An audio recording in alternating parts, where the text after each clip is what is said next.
$200. Ang huli ko.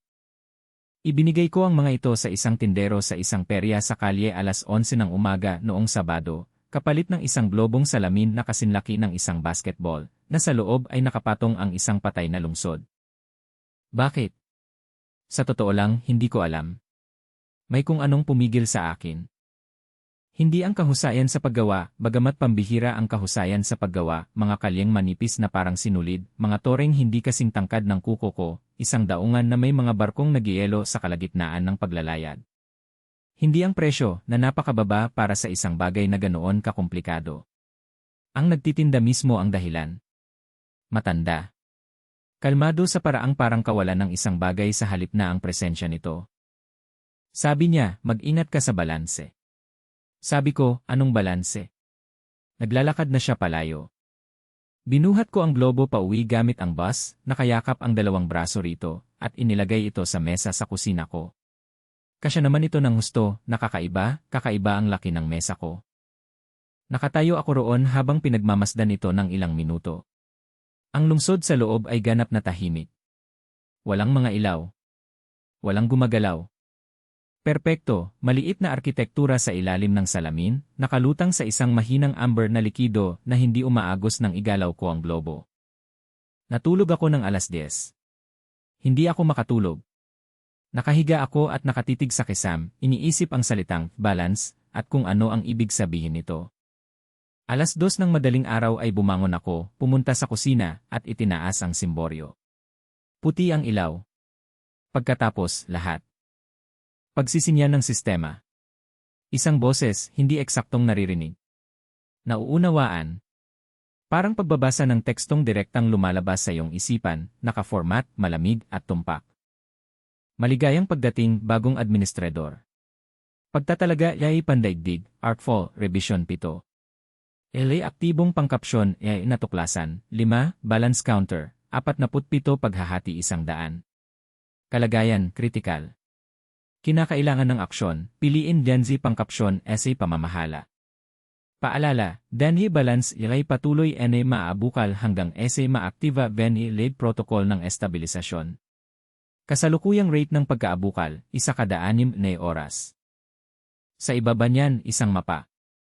O hindi eksaktong mapa, isang buhay na tanaw sa itaas ng mundo sa loob ng globo, na ipinapakita sa aking larangan ng paningin na parang nakaproject sa hangin sa harap ko.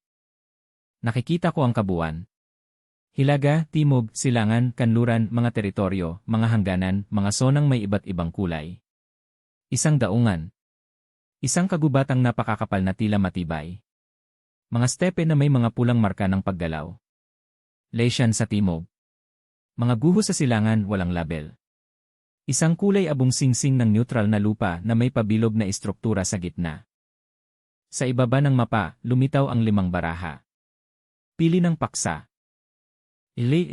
Arcos, mga bonus, positibo 30% diplomasya, mga network ng kalakalan, impluensya sa relihiyon mga parusa, pinakamahinang hukbo sa 5 paksyon mga panimulang puntos ng impluensya, 25 mga tala, bukas na pamamahala. Tinatanggap ang bagong administrador ng walang paunang kondisyon. Duende, Astorian Forest, mga bonus, mahika, pagmamanman, mga operasyong palihim mga parusa, monarkiya ng paghihiwalay. Hindi nakikipagkalakalan sa labas. Panimulang 20 mga tala, probabilidad ng pagtanggap sa bagong administrador, 4%. Monarkiya ng saradong sesyon. Hindi kinikilala ang mga panlabas na Diyos.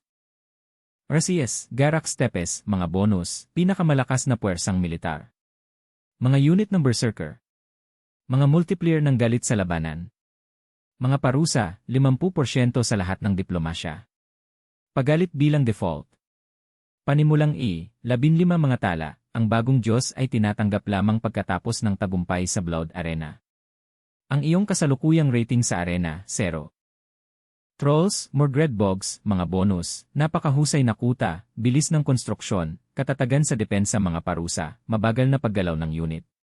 Mababang kakayahang umangkop sa estratehiko. Panimulang 18 mga tala, neutral na patakaran sa pagpapalawak. Hindi agresibo maliban kung pinukaw.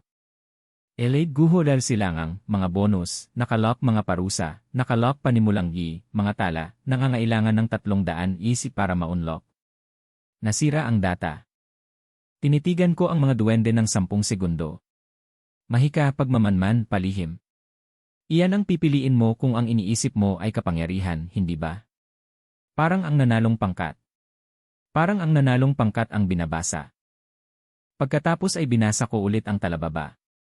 Probabilidad ng pagtanggap ng bagong administrador, 4%. Sinubukan ko ang mga ORC. Blood Arena. Rating ng Arena, 0. Tiningnan ko ang mga troll. Mabagal. CJ. Pero ang bonus nila ay ang pagiging depensibo, at hindi ko pa nga alam kung ano ang kailangan kong ipagtanggol. Tiningnan ko ang mga tao. 25 panimulang punto. Pinakamahinang hukbo. At ang isang kritikal na tala na hindi nagustuhan ng ibang mga paksyon, tinanggap ng bagong administrador ng walang paunang kondisyon. Walang arena. Walang saradong monarkiya. Walang digmaang sibil, kailangan ko munang manalo. Tatanggapin lang nila ako. Dahil tinatanggap ng mga tao ang mga bagay-bagay. Dahil desperado na sila, o maasa na, o masyadong magulo para tumanggi. Pinili ko ang mga tao. Hindi dahil gusto ko. Dahil ito lang ang pintong bukas na. Unang tanawin ese mundo lumawak ang mapa. Tumindi ang mga detalye.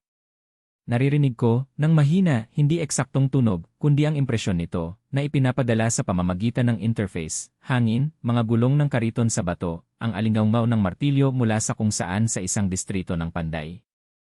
Ang pangkalahatang ideya ay nahahati sa 5 rehiyon. Hilaga, kagubatan ng Asturian. Matigas na kulandong, aktibo ang hamog ng digmaan. Walang datos. Kanluran, mga stepe ng garak. Hindi nagbabago ang mga pulang marka ng pagdalaw. 3 subzone, may kulay ayon sa angkan. Sentro, lungsod-estado ng Arcos. Kabisera. Pananda ng populasyon, 3,800. Mga pamilihan.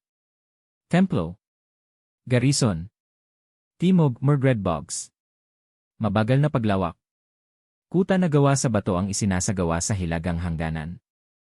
Silangan, mga guho. Pagtatalaga ng sistema, hindi magagamit lanye datos. Pulang marker, hindi gumagalaw. Hagnaan, ang mga basura. Neutral na lupa. Pabilog na istruktura sa gitna, Dengi Arena. Pagkatapos ay ibinigay sa akin ng sistema ang buod ng katayuan ng paksyon. Kasalukuyang mga kondisyon sa simula. Elite, Arcos, mga imbakan ng butil, humigit kumulang 3 buwan. Rehenteng Maren, edad 60, gumaganap na otoridad sa menor de edad na tagapagmana. Hukbo, 200 sundalo, 40 kasalukuyang may sakit na lagnat. Templo, walang laman, isang tumatandang pari. Walang aktibong alyansa. Ele Duende Astorian, nagmamasid. Walang nakakasakit na galaw. Dahilan, hindi alam. Reyes, Garak, pumanaw ang High Warlord 7 araw na ang nakalipas. Aktibo ang tunggalian ng paghalili sa 3 angkan. Mga angkan, Red Fang, Greystone, Black Shadow. Lahat ay sumasalakay palabas para sa mga mapagkukunan. Elite Trolls, Mordred, pagpapalawak sa hilaga, kuta na bato na ginagawa malapit sa katimugang hangganan ng Arcos. Layunin, hindi alam. Hindi agresibo. Elite Gubo dal silangan, walang makukuha ni datos. Balanse, 47 paghahati 100. Ang unang krisis ay nagaganap na. Ipinatong ko ng patag ang mga kamay ko sa mesa. Ang globo ay nasa pagitan nila, kumikinang ng mahina ngayon, kulay amber na ilaw, ang lungsod sa loob ay buhay na buhay sa paraang hindi ito katulad 4 na oras na ang nakalipas. Nakabukas ang mga ilaw sa daungan. May maliit na bagay na gumalaw sa distrito ng pamilihan. 25 punto ng impluensya. Pinakamahinang hukbo. Walang mga kakampi. Isang rehente na parang may problema. Isang pari na nagdarasal sa kawalan. 40 may sakit na sundalo. At isang balance counter ang umuubos ng 6 na puntos araw-araw. Sinabi ng tindero na balanse na parang babala. Parang iyon lang ang mahalaga. Ngayon ko naiintindihan kung bakit. Yumuko ako hanggang sa halos madikit na ng noo ko ang salamin. Sige, sabi ko, kahit kanino, sa kanilang lahat, sa maliit at maliwanag na lungsod sa mesa ng kusina ko. Tignan natin kung ano ang kaya mo. Hindi apat din channel. Hindi ako binigyan ng tutorial ng system. Binigyan ako nito ng menu. Apat na opsyon ang lumitaw sa interface, lumulutang sa parehong projected text space sa itaas lamang ng globo, na nakaformat na parang control panel na dinisenyo ng isang taong nag-aakalang alam ko na ang ginagawa ko. Late channel ng interaksyon ng administrator. Isa, titingin ng Diyos, gastos, libre tungkulin, obserbahan ang anumang punto sa mapa. Pakinggan ang pananalita sa antas ng ibabaw. Basahin ang mababaw na emosyonal na kalagayan ng mga individual. Pangunahing kagamitan sa pagmamanman. Limitasyon, obserbasyon lamang. Walang impluensya. 2, ni palatanda, gastos. 2, waloyi bawat paggamit, isinasaayos ayon sa laki, tungkulin, maliliit na mga himala sa pamamagitan ng mga natural na daluyan. Magandang panahon. Maswerteng pangangaso. Natagpo ang pinagmumulan ng tubig. Nabunyag ang nakatagong landas. Walang direktang interbensyon, mungkahi lamang. Limitasyon, hindi maaaring mapawalang bisa ang malayang pagpapasya. Ang epekto ay maaaring mangyari.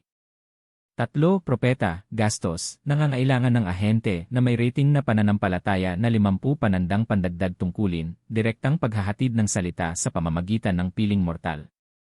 Nagsasalita ang ahente, nakikinig ang mga tao. Ganap na katapatan ng mensahe.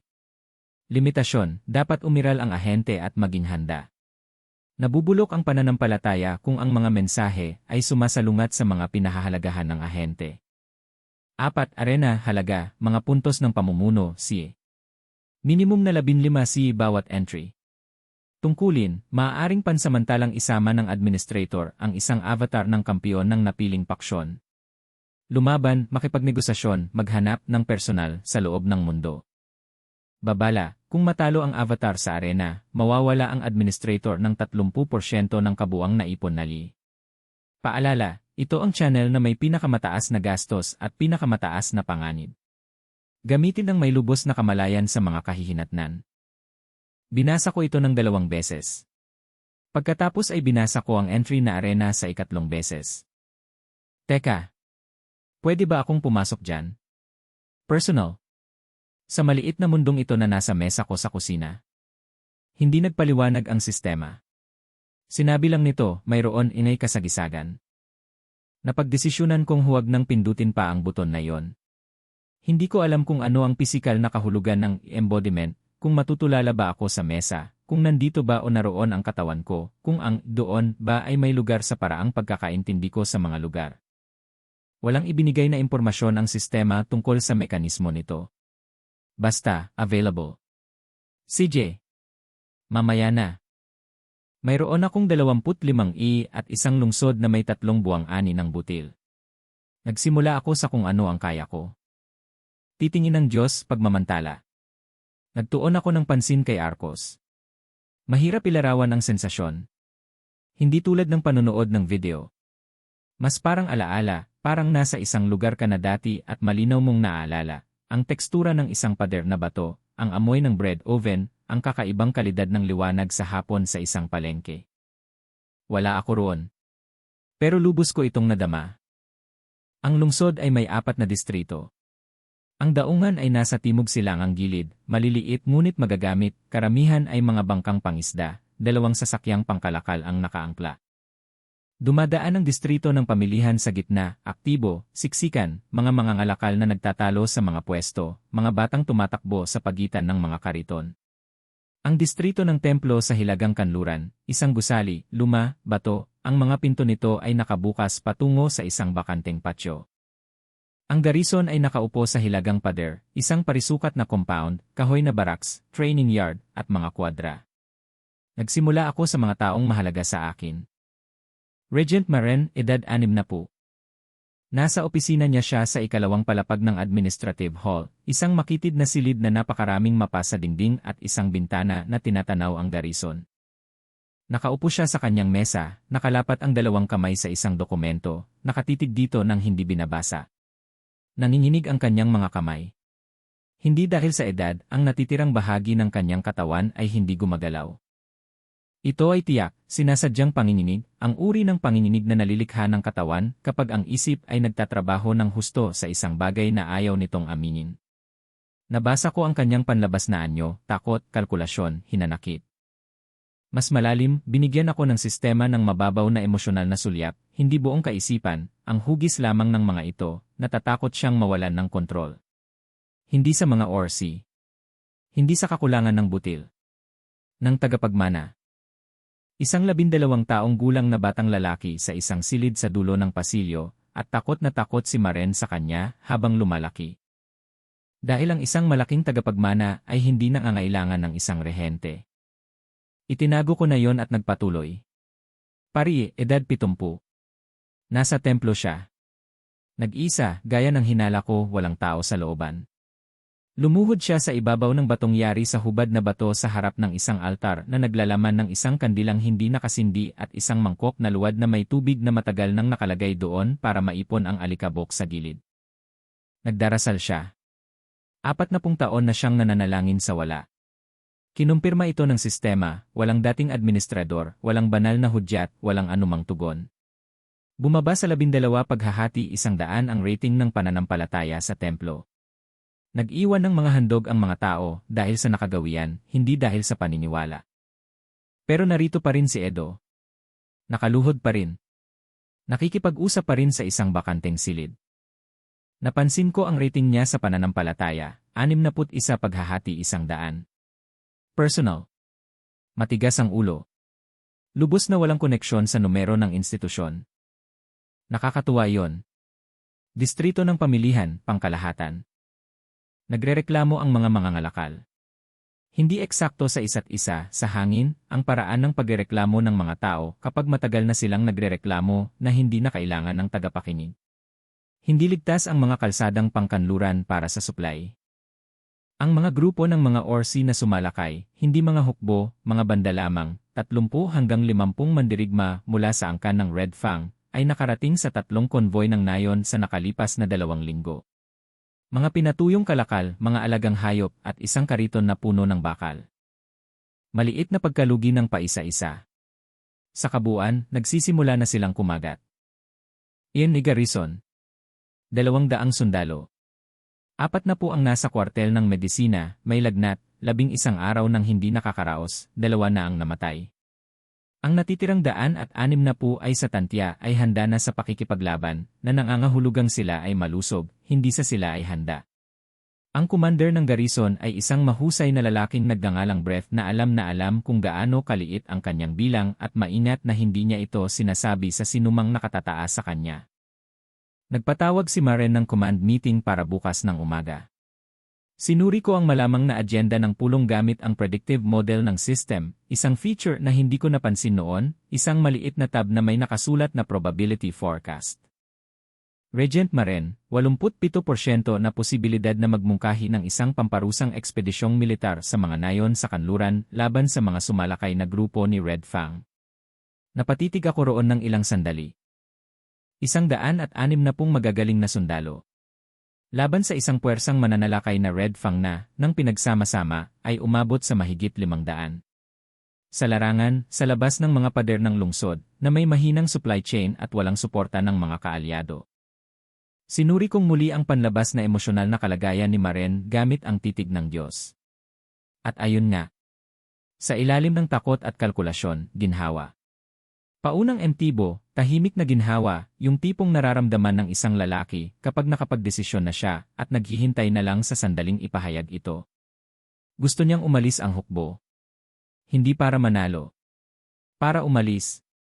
Dahil kung ang garrison ay magmarch sa pakanluran, si Maren ay mananatili bilang tanging otoridad sa Arcos. 12 ang tagapagmana. Sumagot ang bantay ng lungsod sa rehente. Gaano man katagal ang kampanya, mga linggo, posibleng mga buwan, si Maren ang magiging hari sa tungkulin. Hindi siya bobo. Isa siyang uri ng matalino na mas masahol pa sa bobo, madiskarteng nagsisilbi sa maling layunin. Mayroon akong 25 gi. Ang direktang paghinto sa ekspedisyon ay magkakahalaga ng $15 sa pamamagitan ng Omen, isang malaking senyales na sapat para mapawalang bisa ang isang desisyong militar ay mangangailangan ng malaking gastos. Mahigit kalahati yon ng aking budget. 10 na lang ang matitira sa akin, at ang krisis ay mananatili pa rin bukas sa ibang anyo. Kailangan ko ng mas murang solusyon. Tiningnan ko si Edo. Iyan ay balita ng tubig. Ang sistema ay may nakapatong na lupain. Pinaandar ko ito at sinuri ang lupain sa silangan ng lungsod, isang kapat na milya ng palumpong at matigas na lupa sa pagitan ng silangang pader at ng simula ng mabatong paanan ng mga burol. Itinampok ng overlay ang mga katangian sa ilalim ng lupa. Doon, 200 metro sa silangan ng pader ng lungsod. Isang ugat ng tubig. Mababaw. Niraranggo ito ng sistema, ma-accessible, minimum na paghuhukay van kinakailangan. Hindi alam ng lungsod na naroon ito. Noon pa man ay naroon na ito. Pinadalhan ko si Edo ng isang panaginip.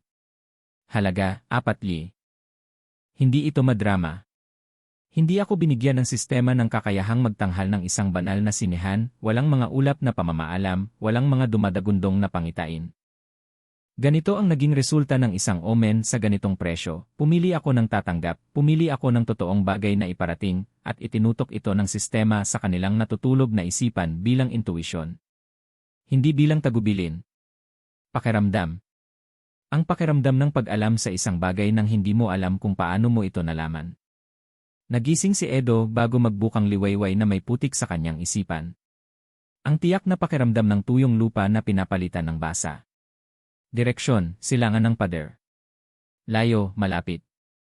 Isang oras siyang nakahiga roon, sa palagay ko, pinipilit ang sarili na huwag mag-alala. Pagkatapos ay bumangon siya, naghanap ng pala sa imbakan ng templo, at lumabas sa silangang tarangkahan sa makulimlim na liwanag bago mag-umaga na parang isang lalaking sinusubukang huwag masyadong isipin ang kanyang ginagawa. Natagpuan niya ang tubig sa layong 210 metro. Tinamaan niya ang ugat sa layong 4 na talampakan, na para sa isang 70 taong gulang na lalaki na may hawak na pala ay halos buong umaga ang inabot. Pagsapit ng tanghali, nakatayo siya sa isang butas na may namumuong tubig sa paligid ng kanyang mga sandalyas, tumatawa sa paraang sa palagay ko ay hindi niya nagawa sa loob ng maraming taon. Pagsapit ng hapon, kalahati ng distrito ng pamilihan ay dumating upang manood.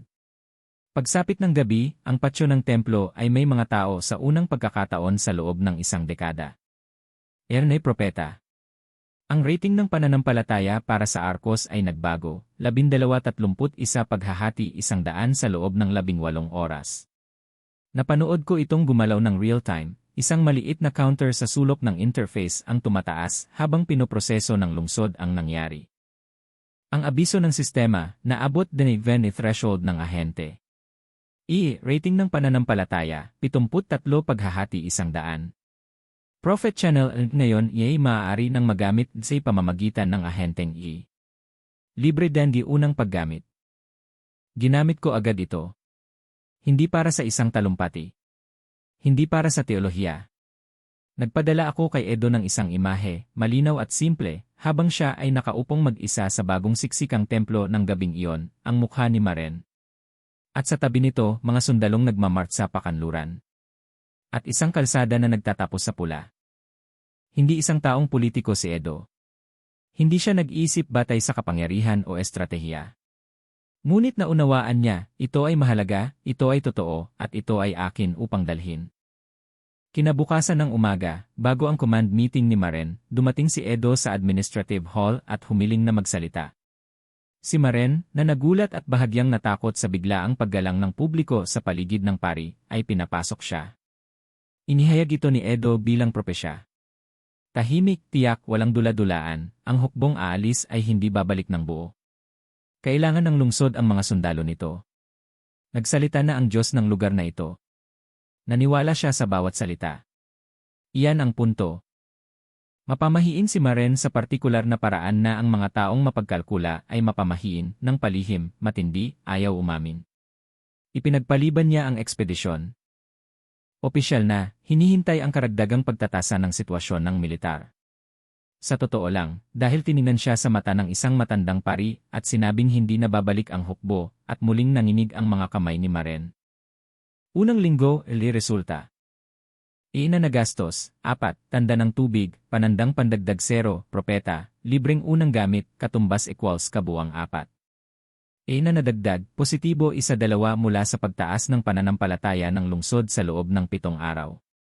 Net position, 25-4 panandang pandagdag 12 katumbas equals 33. Pangbilang ng balanse, 47-50. Medyo nagpapatatag. Hindi pa nalutas, nagpapatatag. Ekspedisyon ni Maren, ipinagpaliban ng walang katiyakan. Edo, aktibong ahente, bukas ang channel ng propeta, Faith 73 paghahati 100. Mga pagsalakay sa kanluran, patuloy, hindi pa nalulutas. Mga grupo ng pagsalakay ng Red Fang ay patuloy pa ring dumadaan sa mga kalsada ng supply. Mga reserbang butil sa silangan, 3 buwan, hindi nagbago. Arena, hindi pa nakapasok. Ang CU ay nasa 0 pa rin. Bagong network ng ahente, Edo. Hindi sapat.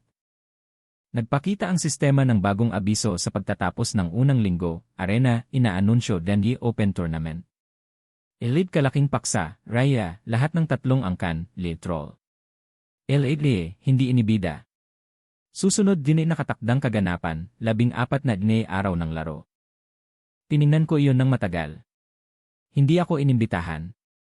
Na nangangahulugang walang katayuan sa politika sa konseho ng interfaction. Walang karapatan sa kalakalan sa neutral zone. Walang boses sa anumang desisyon na nagaganap sa labas ng mga pader ng Arcos.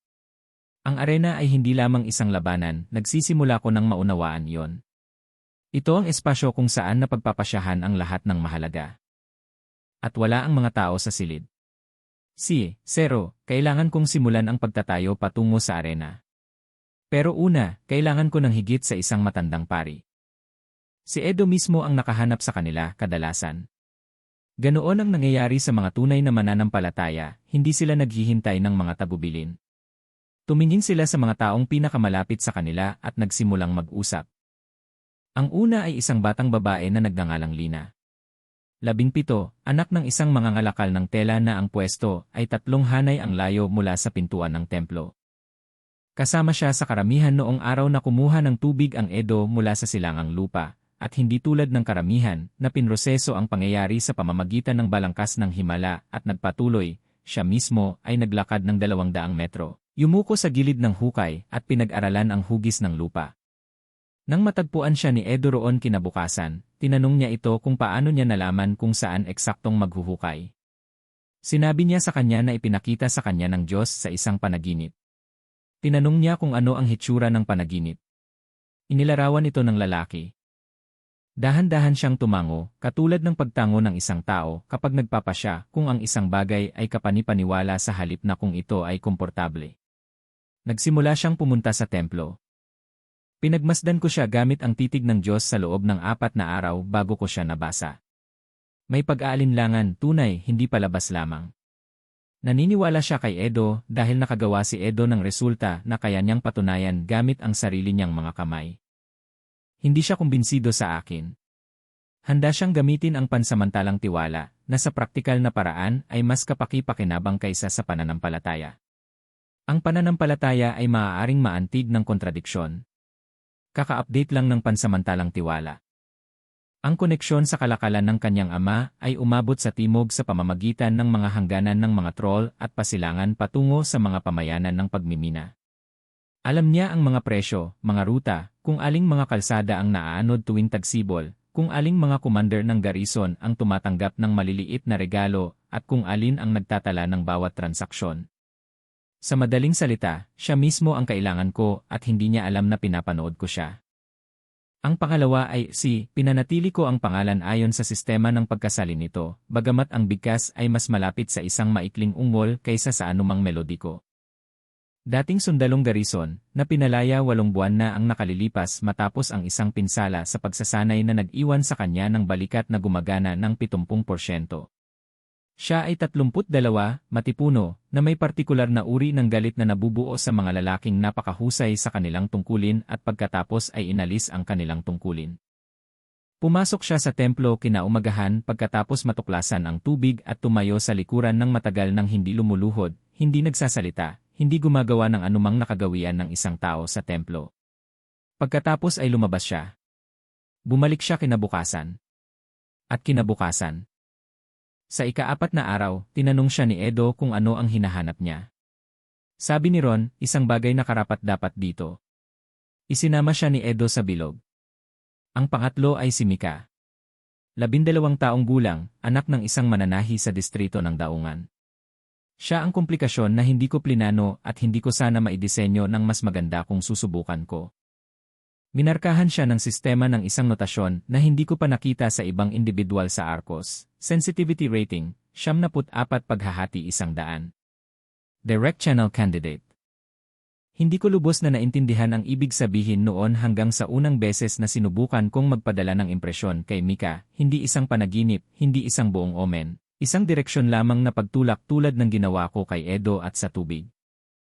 Para kang nagsasalita sa tasa na nakadikit sa dingding para kay Edo. Para kang nagbubukas ng pinto papasok sa silid na yon para kay Mika. Narinig niya ako. Hindi bilang intuition. Hindi bilang isang pakiramdam na nangangailangan ng 12 oras upang maging aksyon. Tumingala siya mula sa anumang ginagawa niya, inaayos ang isang punit na lambat sa daungan at mahinang sinabi sa hangin, naiintindihan kita. Ano ang kailangan mo? Hindi ko inaasahan yon. Hindi ako lubos na naihanda ng sistema para dito. Ipinadala ko ang pinakasimpleng posibleng tugon, isang imahe, ang templo, isang direksyon, at tumayo siya. Tiniklop ang lambat at naglakad papunta roon. Mula noon, si Mika ay naging kakaiba sa ibang mga ahente. Kasama si Edo, hinarap ko ang mga panaginip at impresyon, mabagal at sinala ang interpretasyon ng isang matandang lalaki. Kay Lina, hinarap ko si Edo bilang tagapamagitan, maingat at hindi direkta. Ganon din kay Ron. Pero direktang linya si Mika. Malinaw, 2 direksyon, halos walang kahirap-hirap. Iba rin ang presyo, ang pagpapadala sa pamamagitan ng Mika ay umabot sa halos 1/4 ng isang karaniwang omen. Nabanggit ito ng sistema ng walang paliwanag. Hinala ko ay may kinalaman ito sa sensitivity rating, sa kung anuman ang nagpaiba kay Mika sa iba pang 3,800 tao sa Arcos. Hindi ko ito masyadong sinuri ng mabuti. Mayroon akong lungsod na dapat panatilihing buhay at 14 na araw bago ang isang paligsahan na hindi ako inimbitahan. Nag-focus ako sa tournament. Ibinigay sa akin ng sistema ang impormasyon tungkol sa istruktura ng arena sa isang sidebar na halos binasa ko ng mabilis noong unang linggo ng kaguluhan. Binalikan ko ito at binasa ng maayos. Ang Arena of the Wastes ay nasa neutral zone sa pagitan ng lahat ng teritoryo ng paksyon, isang sinaunang coliseum na gawa sa bato, na nauna pa sa kasalukuyang mga paksyon ng hindi matukoy na bilang ng mga siglo. Ang pamamahala nito ay otonomiya, isang konseho ng 3 Arena Masters na hindi kumikilala sa anumang otoridad ng paksyon at nagpatupad ng eksaktong isang tuntunin na ang mga resulta ng sinang-ayunang labanan ay may bisa. Ang napagpasyahan sa arena ay nanatiling napagpasyahan. Teritoryo, mga karapatan sa kalakalan, pagkilala sa politika, mga pwesto sa konseho ng interpaksyon, lahat ng ito ay maaaring itaya at mapanalunan o matalo sa sahig ng arena. Hindi nakipagkumpetensya ang mga tao sa buhay na memorya. Ipinakita ng mga tala ng sistema na ang huling pakikilahok ng tao ay 4 na siklo ng administratibo na ang nakalilipas, 4 na nakaraang administrador, 4 na magkakasunod na panahon sa kasaysayan ng mundo. Sa bawat siklo, tinanggihan, o hindi isinama, o nawalan ng karapatang sumali ang mga tao. Sa paglipas ng mga henerasyon, ito ay naging palagay, hindi lumalaban ang mga tao sa arena. Hindi ganoong klaseng tao ang mga tao. Tumigil na ang ibang mga paksyon sa pag-imbita dahil ang sagot ay palaging hindi. Para makatanggap ng imbitasyon, kailangan ng ayon ng formal na sponsorship mula sa kahit isang kalahok na paksyon. Kailangang tumayo ang isang taong nasa mesa na at magsabing, papasukin sila. Tiningnan ko ang mapa. Itinatayo ng mga troll ang kanilang kuta sa katimugang hangganan, mabagal at sistematiko, at hindi naapektuhan ng krisis sa paghalili ng mga orsi. Kung paanong ang malalaki at mabibigat na nakabaluti na mga nilalang ay karaniwang hindi naabala ng mga problema ng mas mabibilis at mas malalakas na tao. Si Gorm, ang pinuno ng mga troll, na ibinigay ng sistema ang kanyang pangalan ng walang detalyadong paliwanag, ay hindi umalis sa lugar ng konstruksyon sa loob ng 11 araw. Personal niyang pinangangasiwaan. Bawat bato. Pinapunta ko si Lina patimog. Nagkahalaga ito sa akin ng 8 sa kabuuan, 6 para sa mga omen na nagligtas sa kanyang landas, nagpakinis sa tawiran sa hangganan, tiniyak na makikita siya ng mga troll guard bilang isang negosyante sa halip na isang banta. At 2 para sa partikular na sandali sa kanyang pakikipagkita kay Gorm kung kailan kailangan kong sabihin sa kanya ang tamang impormasyon sa tamang oras. Hindi niya alam na nandoon ako. Akala niya natatandaan na niya mismo ang detalye. Tinanggap siya ni Gorm sa isang tolda sa tabi ng lugar ng konstruksyon, nakaupo sa isang bloke ng hindi pa natatabas na granite dahil walang sapat na laki ng muebles sa tolda para sa kanya. Siya ay eksakto kung ano ang inilarawan sa kanya ng sistema, mabagal, sinadya, itinayo na parang isang katangiang heolohikal na nagpa siyang maging mapaglakad-lakad. Pinakinggan niya ang pambungad na alok ni Lina, batong arkos mula sa silangang mga quarry kapalit ng ligtas na karapatan sa pagdaan sa teritoryo ng mga troll. Taglay ang partikular na kalidad ng atensyon na ibinibigay ng malalaki at napakatiyagang mga nilalang sa napakaliit at napakabilis na mga nilalang. Magalang. Lubos na hindi natitinag. Lumipat si Lina sa presyo.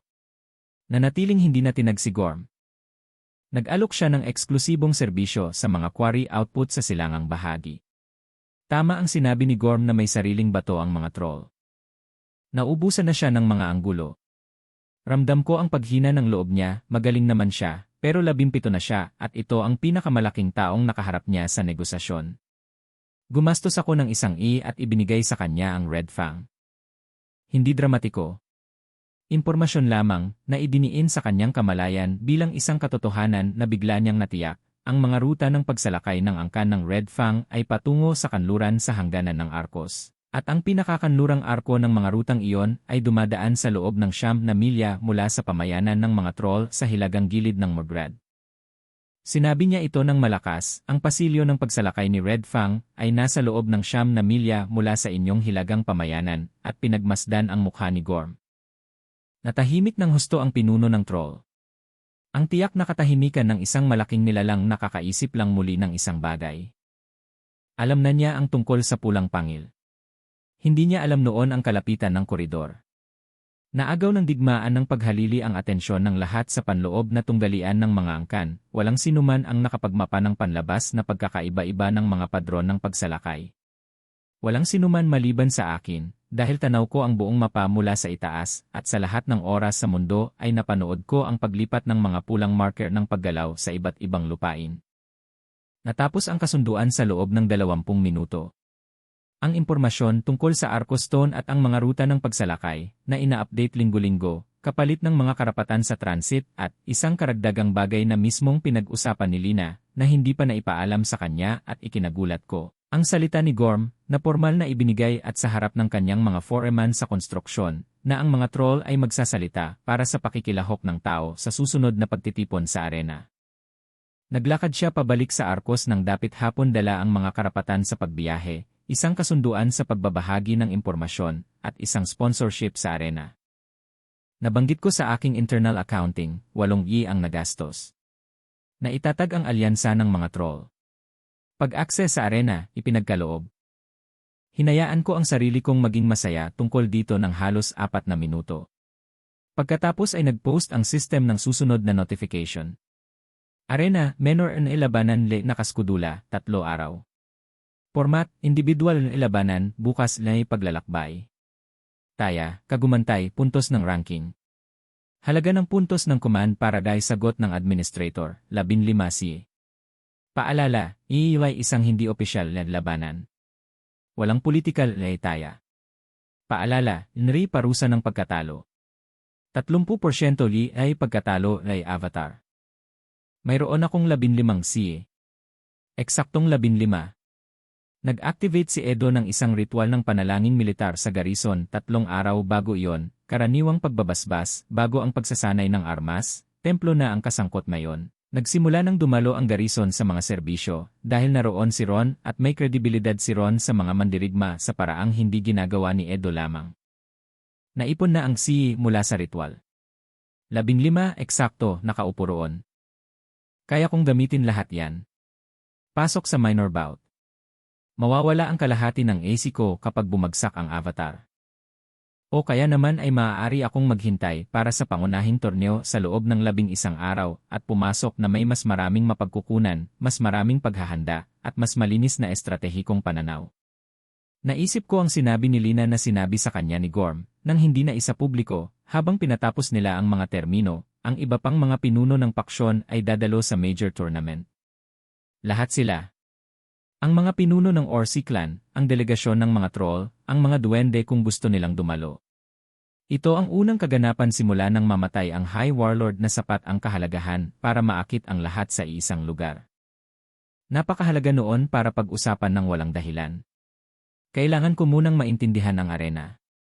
Ang layout, ang physics ng avatar, ang dynamics ng crowd, at kung paano gumagalaw ang mga mandirigma ng ibang paksyon. Pinindot ko ang sagisag. Ang pagbabago ay tumagal ng 5 segundo at parang wala akong eksaktong mailarawan. Minsan, nasa mesa ako sa kusina, hawak ang mga kamay ko sa paligid ng simboryo na salamin. Pagkatapos ay madilim. Pagkatapos ay amoy mainit na bato at tuyong hangin at kung ano sa ilalim ng dalawa na mas luma na, mineral, ang partikular na amoy ng isang nakasarang espasyo na matagal nang pinaghirapan ng tao. Nakatayo ako sa isang lugar para sa paghahanda sa ilalim ng sahig ng arena. Mga pader na bato, ilaw ng sulo, at ang ingay ng karamihan sa itaas mula sa malayo. Ang katawan ko, ang avatar, ay 180 sentimetro, baluti na gawa sa katad, at maikling espada sa aking balakang. Naroon pa rin ang interface ng system, nakabalot sa aking paningin na parang isang transparent na screen. Sa kanang sulok sa itaas, health 100 paghahati 100. Sa kaliwang itaas, isang maliit na mapa ng sahig ng arena sa itaas, pabilog, 20 metro ang diametro, at 3 nakausling bato sa gitna. Automatikong pinangalanan ng sistema ang avatar, Denhi tagapaglalakbay. Ginalaw ko ang kamay ko. Gumalaw ang kamay ko. Lumukot ang katad ng guwante sa buko-buko nito, eksakto gaya ng nararapat. Totoo ang bigat ng espada. Totoo ang batong sahig sa ilalim ng bota ko. Kalokohan to, mahina kong sabi, nang walang paalam kahit kanino. Parang boses ko ang dating ng boses ko. Naglakad ako paakyat sa rampa papasok sa liwanag. Ang kalaban ay isang Orsi mula sa angkan ng Greystone, ang pangalan niya, ayon sa otomatikong pagkakakilanlan ng interface, ay Durg. 2.2 metro. Isang palakol na teknikal na isang puno na hindi pa ganap na napoproseso para maging tabla. Lumabas ang mga estatistika niya sa isang sidebar nang sandaling pinagtuunan ko siya ng pansin. Lakas, 89 paghahati 100. Depensa, 71 paghahati 100. Bilis, 34 paghahati 100. Tala say kahinaan, kanang tuhod, dating bali, hindi pa ganap na gumaling. Ang paggalaw sa gilid mula kanan pa kaliwa ay nagiging sanhi ng kompensasyong paglipat ng timbang sa kaliwang binti. Ang tugon sa mga pag-urong patungo sa kanyang kaliwa ay naantala ng humigit kumulang 0.4 segundo. Karamihan sa mga tao ay mga Orsi. Hindi sila narito para manood ng tao. Nandito sila para manood kay Durg, na tila nanalo sa kanyang huling 7 laban. Ang tao ay isang hindi inaasahang pagpasok, hindi imbitado, nakatayo sa kanilang arena na nakasuot ng hiniram na katad at nakatingin sa kanilang kampiyon na parang isang problemang dapat lutasin sa halip na isang taong dapat katakutan. Hindi na nag-abalang magsalita si Durg. Dumiretso siya sa sahig ng arena, gumagalaw na ang palakol. Lumiko ako pakaliwa. Matalas, determinado, walang pag-aalinlangan, ang direksyon kung saan pinakamabagal ang kanyang pag-aksyon sa gilid. Mali ang paggalaw ng bigat ni Durg. Itinama niya ito, ngunit ang pagwawasto ay nagdulot sa kanya ng isang buong hakbang, at nang makapag-iba na siya ng direksyon, ay nalagpasan ko na ang kanyang kanang bahagi at pababa na ng pababa. Tinamaan ako sa tuhod. Hindi sapat ang lakas para baliin ito, wala akong lakas para doon. Sapat ang tibay para ibaluktot ito. Natumba si Durg sa isang paa na may tunog na hindi gaanong ungol kundi isang pangyayaring heolohikal, at ang karamihan, na lumilikha ng ingay ng 700 tao na nanonood ng isang taong inaasahan nilang mananalo, ay biglang natahimik ng lubusan. Umatras ako. Dahan-dahang tumuwid si Durg at tumingin sa akin. Hindi pa siya tapos. Hindi ko inaasahan na ganoon siya. Pero nagbago ang dinamiko ng laban sa unang 15 segundo, at alam naming dalawa iyon, at gayon din ang lahat ng nanonood mula sa mga upuang bato sa itaas.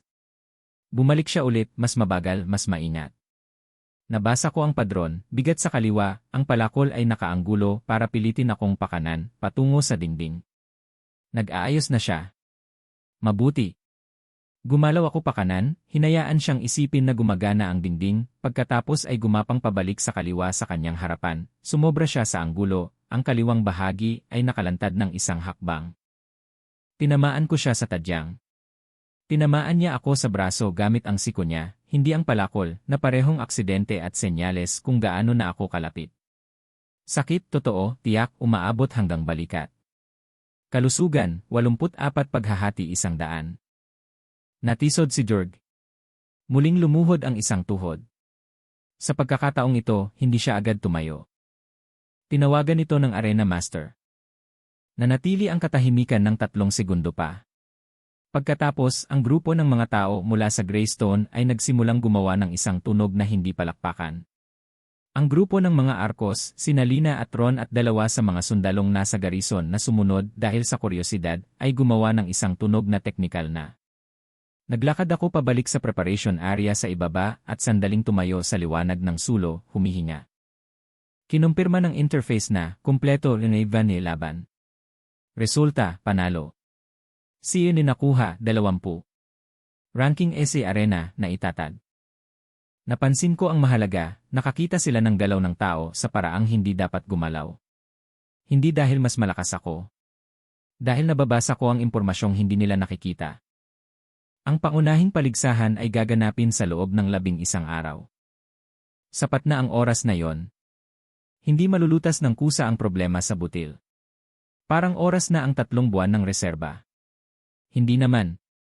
Idagdag pa ang pagbawas ng mga pagsalakay sa kanluran na nagdulot ng pagbawas sa mga konvoy ng supply, ang garrison ay kumakain sa antas ng rasyon ng militar. At ang 300% pagtaas sa pagdalo sa templo na kahit papaano ay isinalin sa 15% pagtaas sa pang-araw-araw na pagkonsumo ng tinapay, mas mainam na manalangin ang mga tao kapag hindi sila nagugutom. At tila ipinagdiriwang nila ang mga nasagot na panalangin sa pamamagitan ng pagkain at ang 3 buwan ay naging malapit sa 2.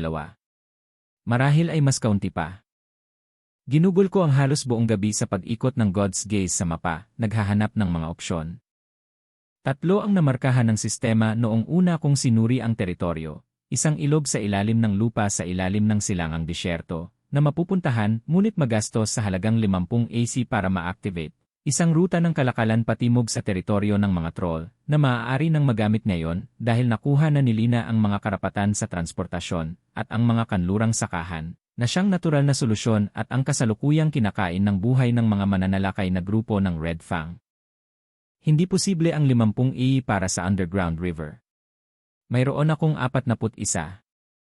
Hindi ko naman ginagastos ang lahat sa infrastruktura kung ang isang paligsahan sa loob ng 11 araw ay maaaring magtapos sa aking politikal na pag-iral sa neutral zone bago pa man ito maayos na magsimula.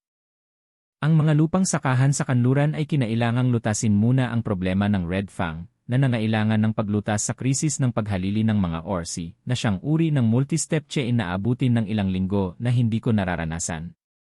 Umalis iyon patimog. Ang ruta ng mga troll.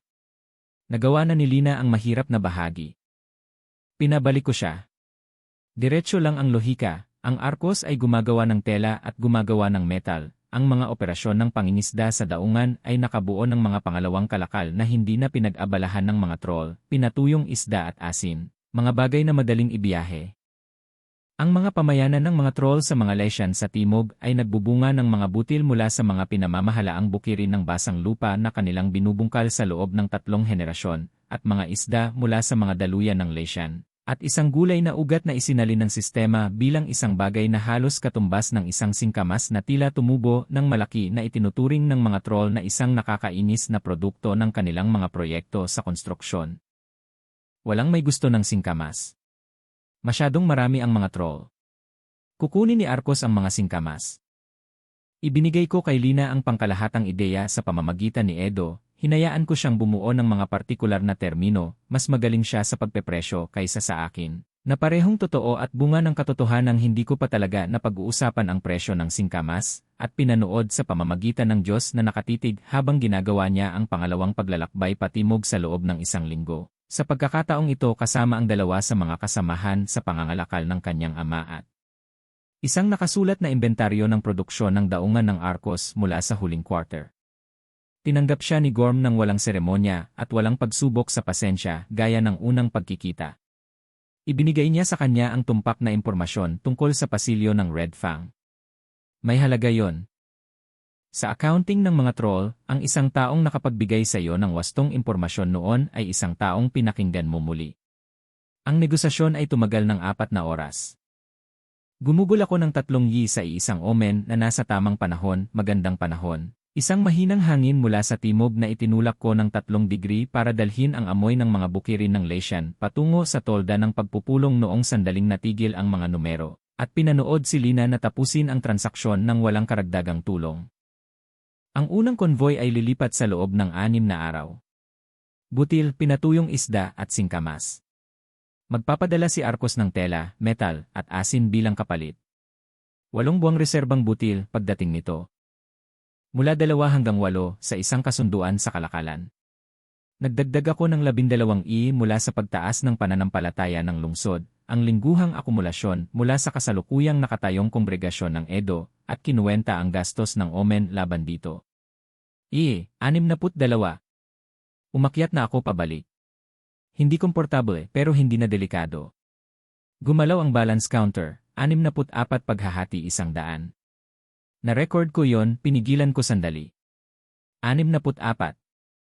Nang itinaas ko ang simboryo, nasa 47 na ito, naubos ng 6 na puntos araw-araw.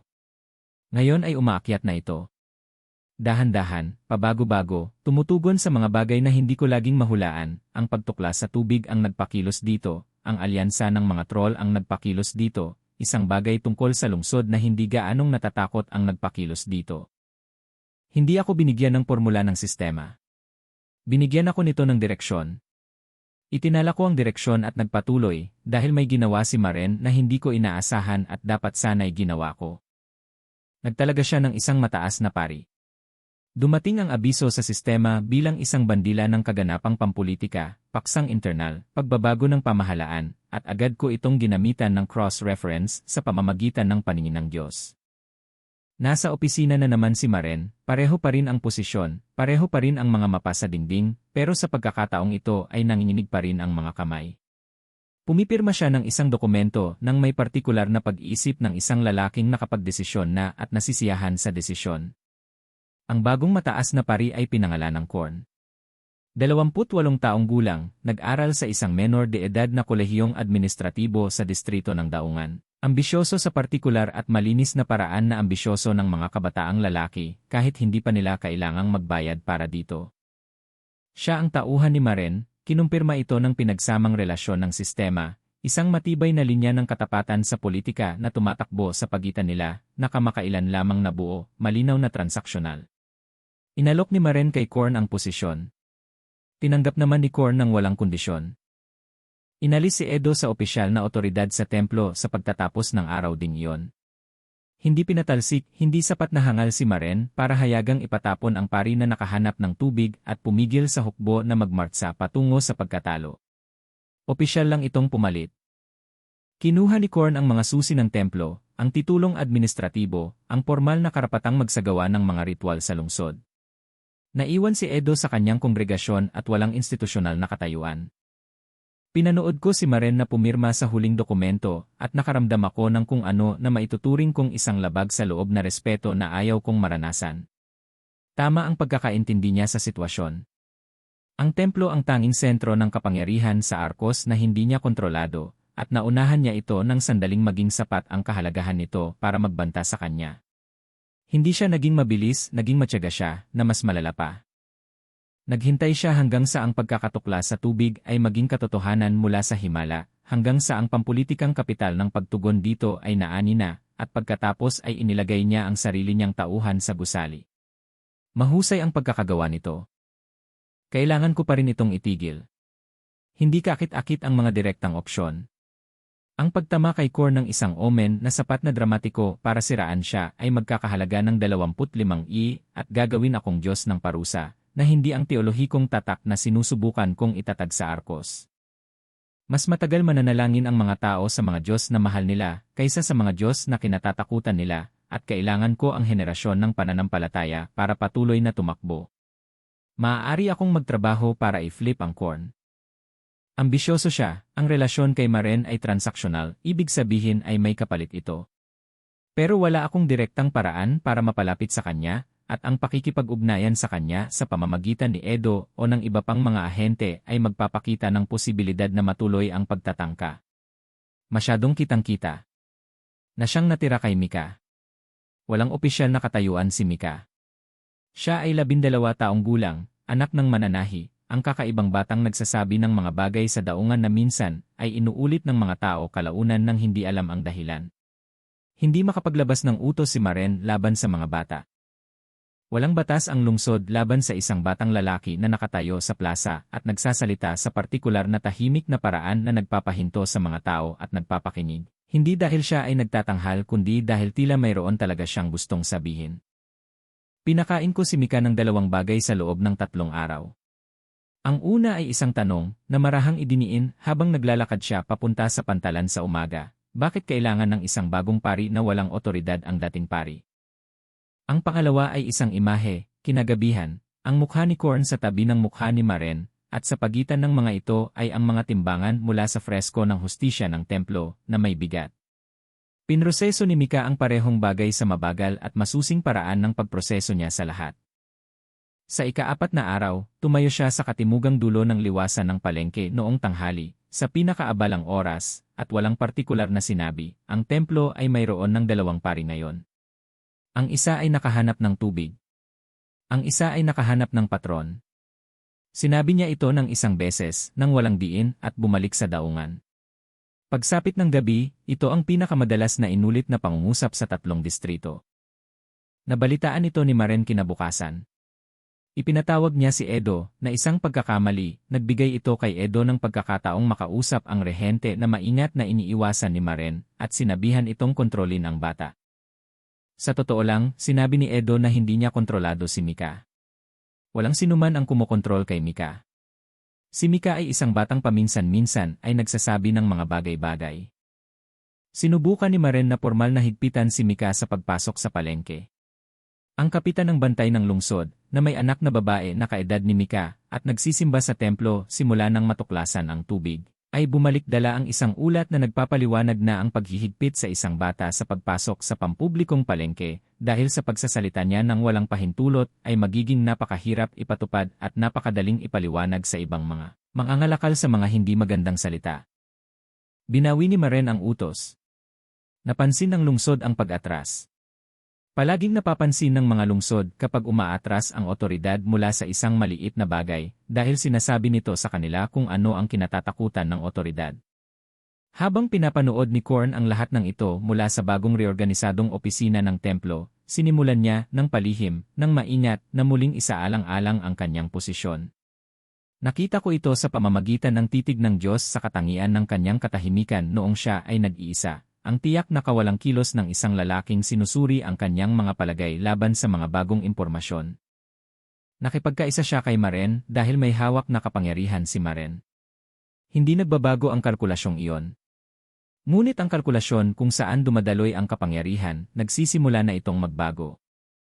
Nabanggit ko si Corn bilang isang kandidato at iniwan ko siya. Isasara ng presyon ang pinto. Iiwan naman itong bukas ng pasensya. 7 araw na lang ang torneo at kailangan kong maintindihan kung ano ang aking sasalihan. Sabay-sabay kong pinatakbo ang God's Gaze sa bawat paksyon sa loob ng 2 mahahabang sesyon ng obserbasyon na bumubuo ng isang larawan na hindi na ibigay sa akin ng mga static na buod ng sistema. Teknikal na nag-aaway pa rin ang mga Orsi clan, ngunit nagbago na ang tempo simula noong maliit na laban. May kung ano sa pagkapanalo ng tao sa arena, hindi ang politika nito, hindi ang formal na implikasyon, kundi ang tunay na sensory fact nito, na tila ang pinagsamang karanasan na pumutol sa tunggalian ng mga clan. Ang mga sama ng loob ay nangangailangan ng komportableng mga sitwasyon upang mapanatili. Ang lahat ng 3 konseho ng digmaan ng angkan ay may mas mahahalagang bagay na dapat pag-usapan. Ang pulang pangil ang may pinakamalaking puwersa, 560 berserker, mabibilis, walang baluti, yung tipong unit na nananalo sa unang minuto o natatalo sa ika-5 minuto kapag humupa na ang galit. Ang kanilang kampiyon para sa torneo ay isang boksingero na nagngangalang Varek, na nanalo sa kanyang huling 14 na laban sa pamamagitan ng pagpatay sa kanyang mga kalaban bago ang ika-4 na minutong marka. Itinala ng sistema ang kanyang rating ng bilis sa 71 paghahati 100 at ang kanyang likas na pag-ingat sa sarili sa 23 paghahati 100. Mga kapaki-pakinabang na impormasyon. Ang Greystone ang nakita ko na sa miniature na karanasan ko kay Dord, mabigat ang baluti, malakas, mabagal. Ang kanilang tournament team ay magiging isang pader. Ang hamon ay ang pagdaan sa pader, hindi sa paligid nito, dahil ang bordered floor ng arena ay nag-aalis ng karamihan sa mga lateral option. Ang Black Shadow ang pinakamatagal kong napanood. Ang ikatlong angkan ay naiiba ang kilos kumpara sa dalawa, hindi gaanong berserker ang mentalidad, mas tumpak. Ang kanilang mga mandirigma ay gumagamit ng pang-abala, nagkunwaring umatras, at mga lason na nakadikit sa mga gilid ng armas. Nilagyan ng marka ng sistema ang tatlo sa kanilang mga kalahok sa torneo ng notasyon ng Substance IPC. Isinantabi ko na yon. Lumitaw ang mga duwende mula sa Astorian Forest makalipas ang 2 araw mula nang ako ay nagmamasid. Ito ang unang pagkakataon na nakita ko silang kumilos ng maramihan, 12 individual, nakadamit, na gumagalaw sa hilagang gilid ng neutral zone patungo sa arena nang may tiyak na walang pagmamadali na bilis ng mga taong hindi kailanman nahuli sa kahit ano sa kanilang buhay dahil palaging naayos ang oras para sa kanila. Ang kanilang kampiyon ay nagngangalang Selan. Ibinigay sa akin ng sistema ang kanyang record, 41 laban sa arena, 41 panalo, ang pinakahuling 23 sa pamamagitan ng pagsuko sa halip na pinsala, na nagsasabi sa akin ng higit pa tungkol sa kalidad ng kanyang mahika, kaysa sa maibibigay ng isang bilang ng tagumpay. Ang mga estatistika niya noong nagawa kong maitutok sa kanya ang titig ng Diyos sa mga puno, lakas, 45 paghahati 100. Depensa, 30 paghahati 100. Bilis, 70 paghahati 100. Mahiwag, 79 paghahati 100. Tinitigan ko ng ilang sandali ang huling numero. Pagkatapos ay hinanap ko ang kahinaan at natagpuan ko itong nakatago sa isang maliit na notasyon na idinagdag ng sistema sa kanyang technique profile. Ang patuloy na spellcasting ay nangangailangan ng 2.1 segundo ng walang patid na konsentrasyon. Ang mabilis na small discharge magic, mga maliliit na spell, mababang lakas, ay maaaring gamitin sa loob ng 0.4 segundo, ngunit may proporsyonal na mas mababang epekto. Siya ay maaaring isang sandatang pangkubkob o isang mabilis na skirmisher, hindi pareho ng sabay. Para gumana bilang sandatang pangkubkob, kailangan niya ng 2 segundong espasyo. Para gumana bilang skirmisher, kailangan niyang tanggapin ang nabawasang damage output. Naisip ko kung ano ang ibig sabihin ng pagtanggi sa kanya ng pareho. Ang kontribusyon ni Gorm sa torneo ay isang batang troll na nagngangalang Brots, 18 taong gulang ayon sa pagtutuos ng mga troll, na ayon sa sistema ay humigit kumulang katumbas ng isang malaki at masigasig na 11 taong gulang batay sa sukat ng emosyonal na kapanahunan. Napakalaki niya kahit sa pamantayan ng mga troll. Ang estilo niya ng pakikipaglaban ay inilarawan ng sistema bilang direkta, na ang pagkakaintindi ko ay ang paglakad niya sa mga bagay-bagay hanggang sa hindi na ito maging problema. Sinabi ni Gorm kay Lina sa diskusyon tungkol sa mga karapatan sa transportasyon na ipapadala niya si Broths para kumuha ng karanasan. Inaasahan niyang matatalo ang bata. Hindi siya nagkamali. Papasok ako sa torneo kasama si Ron na nakalista bilang opisyal na kalahok. Ang sistema ay nangangailangan ng isang pinangalanang manlalaban para sa pagpaparehistro at ang sarili kong embodiment bilang aktwal na variable. 20 CE para sa embodiment sa isang sanctioned major bout. Mayroon akong 28. Kung sasali ako at mananalo sa team phase, inaasahang aabot sa 40 C return ang sistema mula sa ranking points pa lamang, kasama na ang bigat sa politika ng pag-abante ng isang human team. Kung sumali ako at matalo sa huling round, mawawala sa akin ang 30% ng aking yi. Mayroon akong 62. 30% ay 18. Bababa ako sa 44. Hindi nakamamatay. Hindi comfortable. Naisip ko ang 79 paghahati 100 magic rating ni Selan. Naisip ko ang 71 paghahati 100 speed ni Varek at ang 23 paghahati 100 self-preservation. Naisip ko ang 2 segundong kailangan ni Celan para makacharge ng isang full strike, at ang magagawa ng isang taong kayang basahin ang mga numerong iyon ng real-time sa loob lamang ng 2 segundo ng paunang babala. Ginawa ko ang desisyong halos nagawa ko na at ginugol ko ang sumunod na 4 na araw sa pagpapalakad sa akin ni Ron sa mga combat drills ng Garrison Training Yard sa pamamagitan ng God's Gaze. Hindi dahil kakailanganin ng avatar ang pisikal na pagsasanay, kundi dahil kailangan kong maunawaan kung paano gumagalaw ang mga sinanay na mandirigma, kung ano ang pagkakaiba ng isang committed strike at isang feint, kung gaano kalaking labanan sa level na ito ang katawan at kung gaano kalaking decision. Mahusay na guro si Ron kahit hindi niya alam na may tinuturuan pala siya. Itinulak niya ng malakas ang mga sundalo sa garrison, binabayaran ang pinsalang natamo ng isang balikat mula sa kabila, at itinuwid niya ang porma gamit ang partikular na iritadong katumpakan ng isang taong napakahusay sa isang bagay at natagpuang nakakasakit sa pisikal ang pagiging pangkaraniwan. Nanood ako ng 300 oras na pagsasanay sa pamamagitan ng titig ng Diyos sa loob ng 4 na araw. Noong umaga ng torneo, tiningnan ko ang mga numero sa huling pagkakataon. 62. C. 28. Balance, 64. Mga ahente na nasa pwesto, 4. Alyansa ng mga troll, pagdaraos. Konbomba ng mga butil, 3 araw ang layo mula sa Arcos. Mas maayos na ang kalagayan ng lungsod kaysa noong itinaas ko ang simboryo. Hindi naayos, ang naayos ay isang pantasya lamang. Ngunit gumagana at gumagalaw sa isang direksyon. Ang Maren ay isang problemang hindi ko pa nasosolusyonan. Ang sitwasyon sa Corn ay natigil. Ang mga pagsalakay sa kanluran ay patuloy pa rin. Ang mga guho sa silangang gilid ng mapa ay naka-flag pa rin na data unavailable at napagdesisyonan ko, ng tahimik, na huwag nang tingnang mabuti ang mga ito hanggat wala pa akong mas maraming resources kaysa sa kasalukuyan. May mga bagay na patungo sa direksyong iyon na hindi pa ako handang harapin. Pinindot ko ang sagisag. Madilim. Mainit na bato. Ang amoy ng arena, na nagsisimula ko nang makilala sa paraang kinikilala mo ang isang lugar na napuntahan mo na sa isang panaginip, hindi eksaktong naalala, ngunit pamilyar sa katawan bago pa man maabutan ng isip. Nakatayo ang Wanderer sa preparation hall sa ilalim ng arena floor. Napansin ko ang pagkakadikit nito sa aking paningin. Sa ibabang kaliwang sulok, isang roster, araw ng tournament laban ng koponan. Humans, Arcos, New Wanderer Rem Garrison Veterans 10. Unang laban si Greystone Clan. Nasa kanan ko si Ron, sinusuri ang talim ng kanyang espada sa pang-4 na pagkakataon. Tiningnan niya ako gaya ng pagtingin niya sa akin simula pa noong maliit na laban, hindi paghihinala, hindi naman talaga. Kundi ang maingat na atensyon ng isang lalaking nakapansin na may kung ano sa katabi niya na hindi lubos na tugma sa kategoryang itinalaga niya sa kanila. Sabi niya, may plano ka ba? Sabi ko, huwag mo silang direktang harapin. Ang baluti ang nagpapabagal sa kanila. Hayaan mo silang magsikap para dito. Tumingin siya sa akin sandali.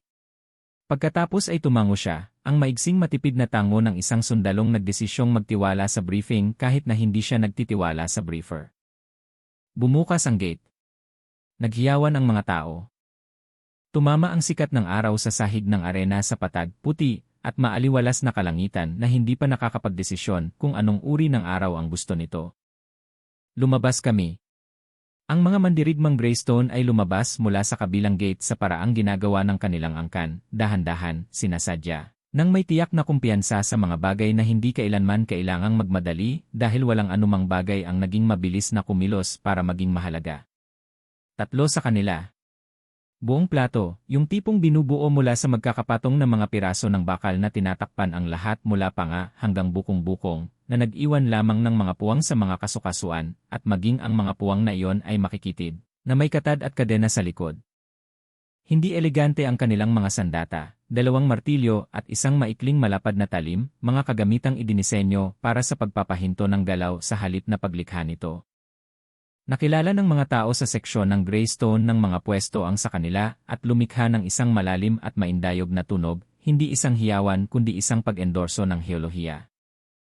Nabasa ko ang kanilang mga estatistika pagkalabas nila ng gate.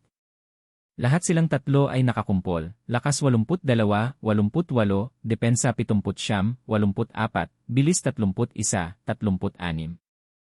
Ang mga puwang sa mga kasukasuan na napansin ko sa biswal ay natutukoy sa mga anotasyon ng sistema, kaliwang kilikili sa pinakamalapit na manlalaban, kanang tuhod sa pangalawa. Ang junction ng kwelyo sa pangatlo kung saan nagtatagpo ang dalawang magkahiwalay na piraso ng plato sa isang anggulo na nangangailangan ng kompromiso. Hindi naman talaga kahinaan. Mga conditional access point na nangangailangan ng paglapit ng sapat para magamit ang mga ito, na siyang eksaktong layunin ng baluti na pigilan. Sinabi ko kina Ron at Sten, nang mahina, bago nagsara ang pagitan namin, 3 minuto. Huwag mong hayaang hawakan kanila ng 3 minuto. Gumalaw ka ng palagyan. Pagsikapan mo silang gumalaw sa bawat hakbang. Walang imik si Ron. Si Sten, na 44 na taong gulang at 20 taon nang nasa garison, at may partikular na kakayahang magtipid sa pagpapahayag na nabubuo ng mga batikang sundalo, ay tumingin sa akin na nagsasabing naintindihan niya ang aritmetika at hindi niya ito gusto. Sumenyas ang arena master. Nag-iba ang rehistro ng ingay ng mga tao. Diretso sila sa amin.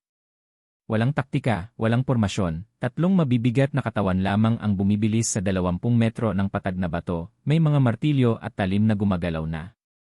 Naging epektibo ito laban sa karamihan ng mga kalaban, dahil karamihan sa mga kalaban ay may mga likas na ugali na nagbabasa ng papasok na masa bilang isang bagay na dapat salubungin sa halip na iwasan. At ang pagharap dito ay isang napakabilis na paraan upang malaman kung paano nalilipat ang bigat ng baluti sa taong nakasuot nito. Naghiwa-hiwalay kami. Kaliwa, kanan, at ako ay dumiretso pabalik sa gitnang linya, inilalayo ang pinakamalapit na mandirigma, iyong may puwang sa kilikili, mula sa dalawa pa, na sumulyap kina Ron at Sten sa tagiliran. Ang mga tao, na umaasang magkakaroon ng papalapit na labanan, ay lumikha ng isang naguguluhang bulungan. Hindi ito karaniwang nagsisimula ng mga labanang ito. Ang manlalaban na humahabol sa akin ay pinangalanan, ayon sa sistema, na Horst. Siya ay 37, naging first-line competitor ni Greystone sa loob ng 9 na taon, at hindi pa natatalo sa kahit anong laban ng koponan.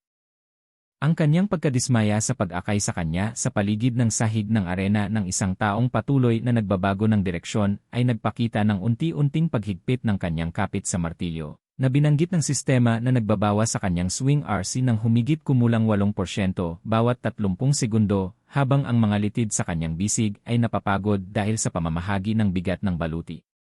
1 minuto. 2. Patuloy akong gumagalaw. Patuloy na nakasunod si Horst. Sa kabilang panig ng arena, may ginagawa ring katulad si Ron sa Blade Fighter. Hindi matagumpay, dahil hindi ako si Ron at wala siyang stat overlay, pero sapat na siyang kailangan ko. Nakapasok si Sten sa isang sulok malapit sa isa sa mga nakausling bato, at ginagamit ito para limitahan ang anggulo ng ikatlong mandirigma, minimal lang ang pagtama sa kanyang kalasag at walang naibibigay na sukli. Depensa ito hanggang sa puntong magmumukha itong duwag. Nag-ingay na ang mga tao sa Greystone tungkol dito. Hayaan mo sila. Sa 3 minuto, tiningnan ko ang fatigue rating ni Horst sa pamamagitan ng interface, 34 paghahati 100. Hindi pagod pero gumagana. Nabawasan ang bilis ng swing ng 12% mula sa pinakamataas na antas. Ang baluti, na halos pareho lang ang bigat noong simula ng laban, ay nagkakaroon na ngayon ng kailangan niyang dalhin. Tumigil ako sa pag-atras. Humarap ako ng diretsyo sa kanya, na ikinagulat niya kaya't ang susunod niyang pag-indayog ay nauna ng kalahating hakbang, mali ang tempo, hindi pa lubusang nakakabit ang bigat. At nasa loob na ako ng arko nang dumaan ang martilyo sa espasyo kung saan naroon ang aking mga tadyang. Kaliwang kilikili. Ang siwang ay eksakto kung saan ipinakita ng sistema. Wala akong lakas para tumagos sa bakal, pero hindi ko kailangan, ang puwang ay kadenang may likod na katad. At ang tulis ng aking espada sa kadenang may likod na katad patungo sa grupo ng kalamnan sa ilalim nito ay sapat na para pigilan ang kaliwang braso ni Horst na makipagtulungan sa kanyang mga intensyon. Hindi siya natumba. Ang mga mandirigmang Greystone ay hindi natumba sa isang tama lamang. Pero naapektuhan ang kaliwang bahagi niya, na nangangahulugang ang martilyo ay isa na lamang ang brasong sandata ngayon, na nangangahulugang ang kanyang swing RC ay may isa pang problema bukod pa sa pagkapagod. Tumahimik ang mga tao, ganoon din kapag inaasahan na nila ang isang partikular na resulta at kailangan lang mag-update. Sa kaliwang tagiliran, naitama ni Ron ang tama na ipinwesto ko sa kanya para sa 3 palitan ng tira na ang nakalipas. Hindi ko siya direktang ginabayan, walang aktibong channel kay Ron tulad ng ginawa ko kay Mika. Pero binuo ko ang panimulang posisyon niya at ang retreat pattern para malikha ang eksaktong geometry na ito kung mananatili siya sa linya ng 3 minuto. Hawak niya ito. Lumingon ang mandirigma para bumawi sa isang pagkakamali, at sandaling iniwang bukas ang kanang bahagi niya, at hindi naman si Ron ang taong hindi nakakasagap ng mga bukas na bahagi. 2 bagsak, hindi patalo. Pareho silang lumalaban pero nakipagkompromiso. Ang ikatlong mandirigma, ang pinipigilan ni Sten malapit sa nakausling bahagi, ay tuluyang tinalikuran ang estratehiyang low energy at sumugod ng malakas, isang tunay na atake, kung saan ang lahat ng bigat ng baluti ay na-convert sa forward momentum, yung tipong mabilis na natatapos ang laban kapag kumapit ito. Umiwas si Sten sa kaliwa, na inaayos na ni Sten sa loob ng 70 segundo sa pamamagitan ng banayad na pagbabago ng kanyang depensa para ipahiwatig na pabor siya sa kanan. Nagtama ng sobra ang boksingero. Naroon ang pag-urong. Tumama ang balikat ng boksingero sa bato sa bilis. Dinig na dinig ang tunog mula sa kabilang panig ng arena.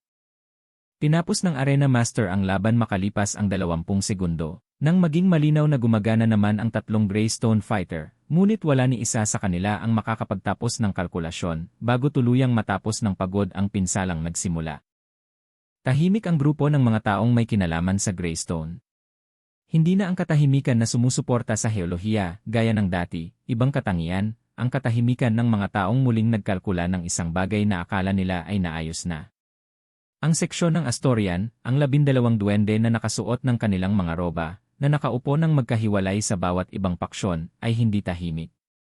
Nag-uusat sila sa isa't isa sa mahinang boses, at si Selan, na aking pinagmamasdan sa pamamagitan ng Edge Vision Tracking ng interface, ay humarap ng direkta sa aming seksyon ng arena sa unang pagkakataon. Napansin ko iyon at naglakad pabalik sa preparation hall. Nagpatuloy ang iba pang mga laban nang wala ako. Nanood ako gamit ang observer mode ng interface, ang katumbas ng God's Gaze na isinalin sa arena format, isang overhead view, real-time, na may mga stat overlay sa bawat aktibong mandirigma. Red Fang laban kay Brock at sa delegasyon ng mga troll. Pumasok si Varek sa arena sa bilis na nagpamukhang hindi isang laban ang unang 10 segundo, kundi isang demonstrasyon ng nangyari nang ang isang taong may 71 paghahati 100 na rating ng bilis ay nakalaban ang mga kalaban na ang rating ng bilis ay nasa mababang 20s. 3 tama ang natamaan ni Brox bago niya nagawang mahawakan ang pulso ni Varek, na siyang solusyon ng mga troll sa karamihan ng mga problema sa bilis, hindi mo ito masasalo, ngunit kung may mabilis na bagay na bumangga sa iyong hawak, hindi ito magiging mabilis. Nakalaya si Varek. Tumama si Brock ng 2 pang tama. Ngunit pinanatili niya ang laban sa loob ng 4 na minuto, na mas matagal kaysa sa inaasahan ni Gorm, at nang matapos ang laban at umalis si Brock na may nabasag na labi at halos buo ang kanyang dignidad. Nanood si Gorm mula sa mga troll stand na may partikular na ekspresyon ng isang lalaking ang pamumuhunan ay hindi maganda ang naging resulta at sabay na lumampas sa inaasahan. Selan laban kay Black Shadow, pinanood kong mabuti ito. Pumasok ang pangkat ng Black Shadow na may dalang pormasyon na hindi ko nakita sa mga pagsasanay sa garrison. Isang umiikot na tatsulok na nagpapanatili sa isang mandirigma na laging gumagalaw patungo sa peripheral vision ni Selan habang ang 2 pa ay nakaagaw ng kanyang atensyon. Matalino. Nakilala ito ni Selan sa loob ng humigit kumulang 4 na segundo na mas mabilis pa sa gusto ko. Hindi niya sinubukang labanan ang pormasyon. Sinugod niya ang gitnang punto, binigyan ng 2 segundong pag-atake ang mandirigma sa harap niya, at inalis ang mandirigmang iyon sa equation gamit ang isang atake na nag-iwan ng mga bakas ng pagkasunog sa bato ng arena. Ang tatsulok ay naging isang linya. Ang linya ay naging 2 mandirigma at isang napakalaking problema. Pagkalipas ng 40 segundo, natapos na ang laban. 40 segundo. Gumugol ako ng ilang oras na nakaupo roon. Ang notasyon ng paggamit ng substansya na minarkahan ng sistema sa mga lahok ni Black Shadow ay tila hindi isang salik. Hindi mo maaaring lagyan ng contact toxin ang isang mandirigmang tatapusin ang laban ng wala pang 1 minuto. Pangalawang koponan ng Greystone laban sa pangalawang koponan ng Black Shadow. Dahan-dahang nanalo ang Greystone, tulad ng kung paanong ang paggiling ng bato sa bato ay kalaunan ay nananalo. Hindi sa pamamagitan ng husay o bilis kundi sa pamamagitan ng akumulasyon ng presyon.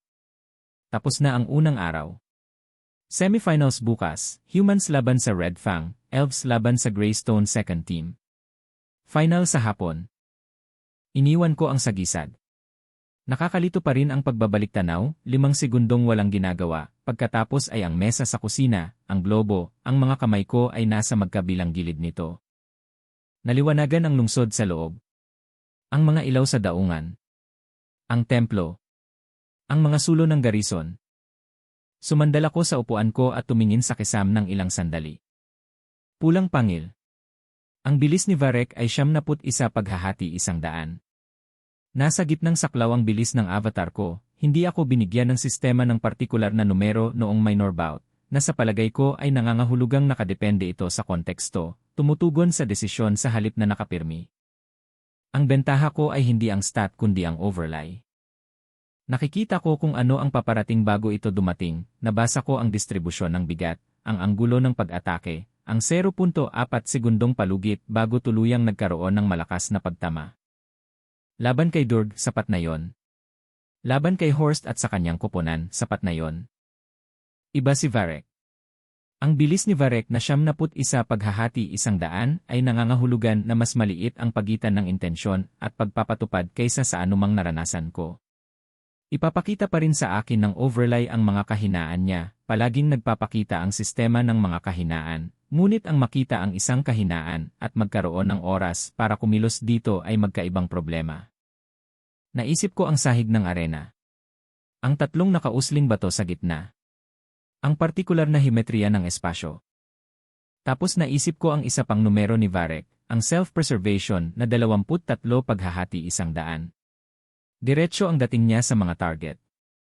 Lahat ng laban ay nasa record niya. Hindi siya kailanman nagpanggap, hindi kailanman umatras, hindi kailanman kumuha ng depensa. Hindi dahil sa siya ay hangal, dahil hindi niya kailanman kinailangan. Walang sapat na bilis para parusahan siya dahil sa tuwid na linya. Inihain ko yon at tiningnan ang konvoy ng mga butil sa pamamagitan ng God's Gaze. 2 araw na ang nakalipas, patuloy na gumagalaw pahilaga sa koridor ng mga troll. Ang balance counter ay nakalagay na 66. Natutulog si Arcos. Nagsimula ang semifinal laban kay Red Fang kay Varek. Hindi na niya hinintay ang hudyat ng Arena Master, kumilos na siya pagkarinig sa tunog ng gate, bago pa tuluyang naayos ang ingay ng mga tao, tinawid ang kalahati ng sahig ng arena sa oras na naintindihan ko. Agad siyang minarkahan ng sistema, bilis, 71. Pangangalaga dahil sarili, 23. Kasalukuyang direktoryo, gitna direkta. Pumunta ako sa kanan. Hindi dahil sa ang kanan ang pinakamainam sa estratehiya, dahil ang kanan ang direksyon na tinatahak ko na noong nagdesisyon ang katawan ko bago pa man ito matapos gawin ng isip ko. Mas mabilis ang mga tugon ng avatar kaysa sa aktwal kong nervous system, nakakonekta sa interface sa paraang hindi ko pa rin lubos na maintindihan. Dumaan ang palakol ni Varek sa espasyong kinatatayuan ko at tumama sa bato na nagdulot ng mga kislap. Lumingon siya nang wala pang isang hakbang. Pabalik na. Sa likuran ko, narinig ko si Naron at Sten na nakikipaglaban sa dalawa pang Red Fang fighter, mas bata, mas mabagal kaysa kay Varek, ngunit mabilis pa rin. Dala-dala pa rin ang baseline speed advantage ng clan kumpara sa mga kalaban na may mabibigat na baluti sa Greystone na sadyang idinisenyo para kalabanin nila. Halos 40% ng aking atensyon ay para kay Varek. Ang natitira ay ang pagpapatakbo ng team geometry sa background, sinusubaybayan ang posisyon ni Naron at Sten, kinakalkula kung kakapit ba ang mga gilid ng bola para magawa ko ang kailangan kong gawin sa gitna. Dumating ulit si Varek. Parehong anggulo, nakatutok sa gitna, palakol sa kanang bahagi. Binasa ko ang commitment point, ang sandali kung kailan nailipat ang bigat at nalock ang strike, na makikita sa interface bilang positional indicator kalahating segundo bago ang pagdikit at pumasok sa loob ng arko. Masyadong malapit para sa palakol. Mas mabilis siyang umayos kaysa kay Durg, mas mabilis kaysa sa sinumang nakaharap ko, ibinababa ang anggulo ng palakol at itinutok ang kanyang siko papunta sa aking ulo. Yumuko ako. Kulang. Sumabit ang siko sa aking sentido. Kalusugan, 79 paghahati 100. Sandaling tumagilid ang arena. Nanatiling matatag ang interface kahit hindi ganoon ang paningin ko, na isa sa mga kakaibang karanasang dulot ng pagsasakatuparan nito, isang pagkakaiba ng pandama sa pagitan ng pisikal na epekto at kalinawan ng impormasyon. Ramdam ko ang tama. Nakita ko rin, ng kalmado sa overlay, na ang kaliwang binti ni Varek ay labis na na-extend sa elbow drive at kinailangan niya ng 0.6 segundo para mabawi ang kanyang base. Hindi ko siya nabangga. Gumalaw ako pakaliwa, napilitan siyang sundan ako, naubos ang oras niya sa paggaling sa pamamagitan ng pagbabago ng posisyon kaysa sa pagtama. Gumaling siya at bumalik muli. Ginawa namin ito sa loob ng 70 segundo. 2 beses pa niya akong tinamaan, health 61 paghahati 100, at wala akong natamaang makabuluhan, dahil ang makabuluhan ay nangangailangan ng oras na hindi ko naman nahahanap. Ang ingay ng mga tao, katulad ng kung paano sila nag-ingay kapag pinapanood nila ang isang taong unti-unting natatalo. Pagkatapos ay bumagsak si Ron sa kaliwang tagiliran. Hindi pa nasa labas, may malay siya, nakaluhod, nakataas pa rin ang espada niya, ngunit ang mandirigmang Red Fang na nagpabagsak sa kanya ay nakaharap sa akin, na lubos na nagpabago sa kanyang geometriya. Ang laban na 2 laban sa 1, kung saan si Varek ang pangunahin, ay ibang-iba sa anumang pinaghandaan ko. May nagawa akong ikinagulat ko habang ginagawa ko yon. Tumigil ako sa paggalaw. Itinapat ko ang aking mga paa sa gitna ng arena, sa pagitan ng 2 nakausling bato, at tumigil. Inilapag ang aking espada sa isang mababang bantay. Tumingin kay Varek. Naintindihan niya ito bilang pagsuko o kahangalan at diretsong pumasok ng buong bilis na siyang kailangan kong gawin niya. Sumulong ako. Papasok sa atake, hindi palayo rito, ang direksyon na walang katuturan kung depensa ang gamit mo, ang direksyon na tuluyang nagpaguho sa epektibong saklaw ng palakol dahil nasa loob ka na nito bago pa ito dumating. Ang pangalawang mandirigma ng Red Fang ay 6 na hakbang ang layo kay Varek at ngayon ay may problema. Ang sarili niyang kampiyon ay nasa pagitan namin at sa ganitong bilis, sa espasyong ito, walang malinis na linya. Nagtamaan kami ni Varek ng malapitan. Mas malakas siya. Binabasa ko ang contact point. Tumama ang balikat ko sa sternum niya, hindi sapat ang lakas para pigilan siya, pero sapat para ilipat ang momentum patagilid, papunta sa kanang batong nakausli. Tumama ang likod niya sa bato. 1 segundong katahimikan habang pinoproseso ng katawan niya ang nangyari rito. Tinamaan ko ang tuhod. Pareho ang target instinct gaya ng sa minor bout. Pero sinasadya ko sa pagkakataong ito, nakita ko sa overlay na ang kanyang lateral knee ligament ay nagpakita ng stress marker na naipon mula sa 12 nakaraang mga laban. Ang uri ng micro-damage na binabaliwala ng mga boksinggero hanggang sa hindi na nila magawa. Hindi ito pinsala. Isa itong tipping point. Natumba si Varek. Naabot ko ang pangalawang mandirigmang Red Fang. Nasa health 47 paghahati 100 na ako at wala na ako sa posisyon para mas maka-absorb pa. Hindi ko sinubukan. Lumapit ako kay Sten na gumagana pa rin sa kanang tagiliran at nakilala ko ang geometriya ng lumitaw ito sa harap niya.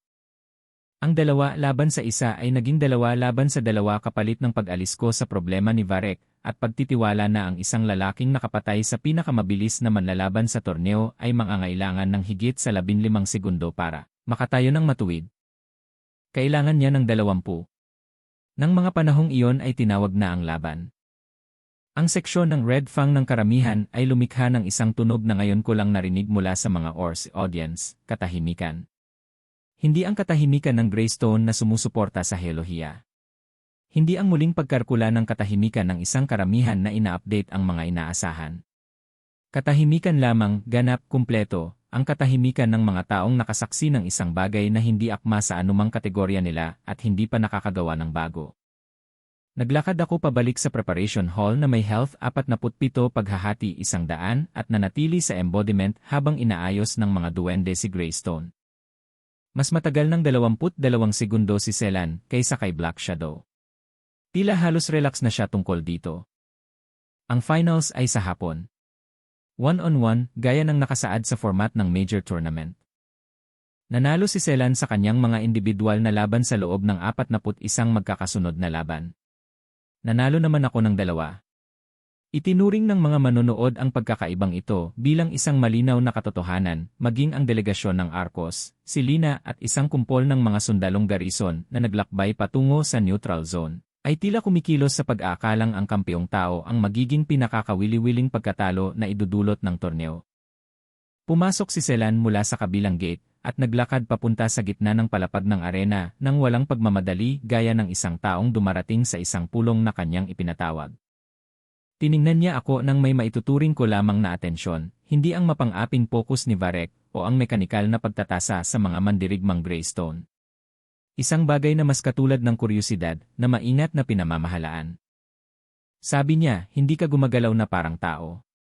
Wala akong sinabi. Anya, may nakikita kang hindi namin nakikita. Kapag lumaban ka, alam mo na kung ano ang darating bago pa man ito dumating. Sandali kang natahimik. Sino ka? Sabi ko, ang administrator.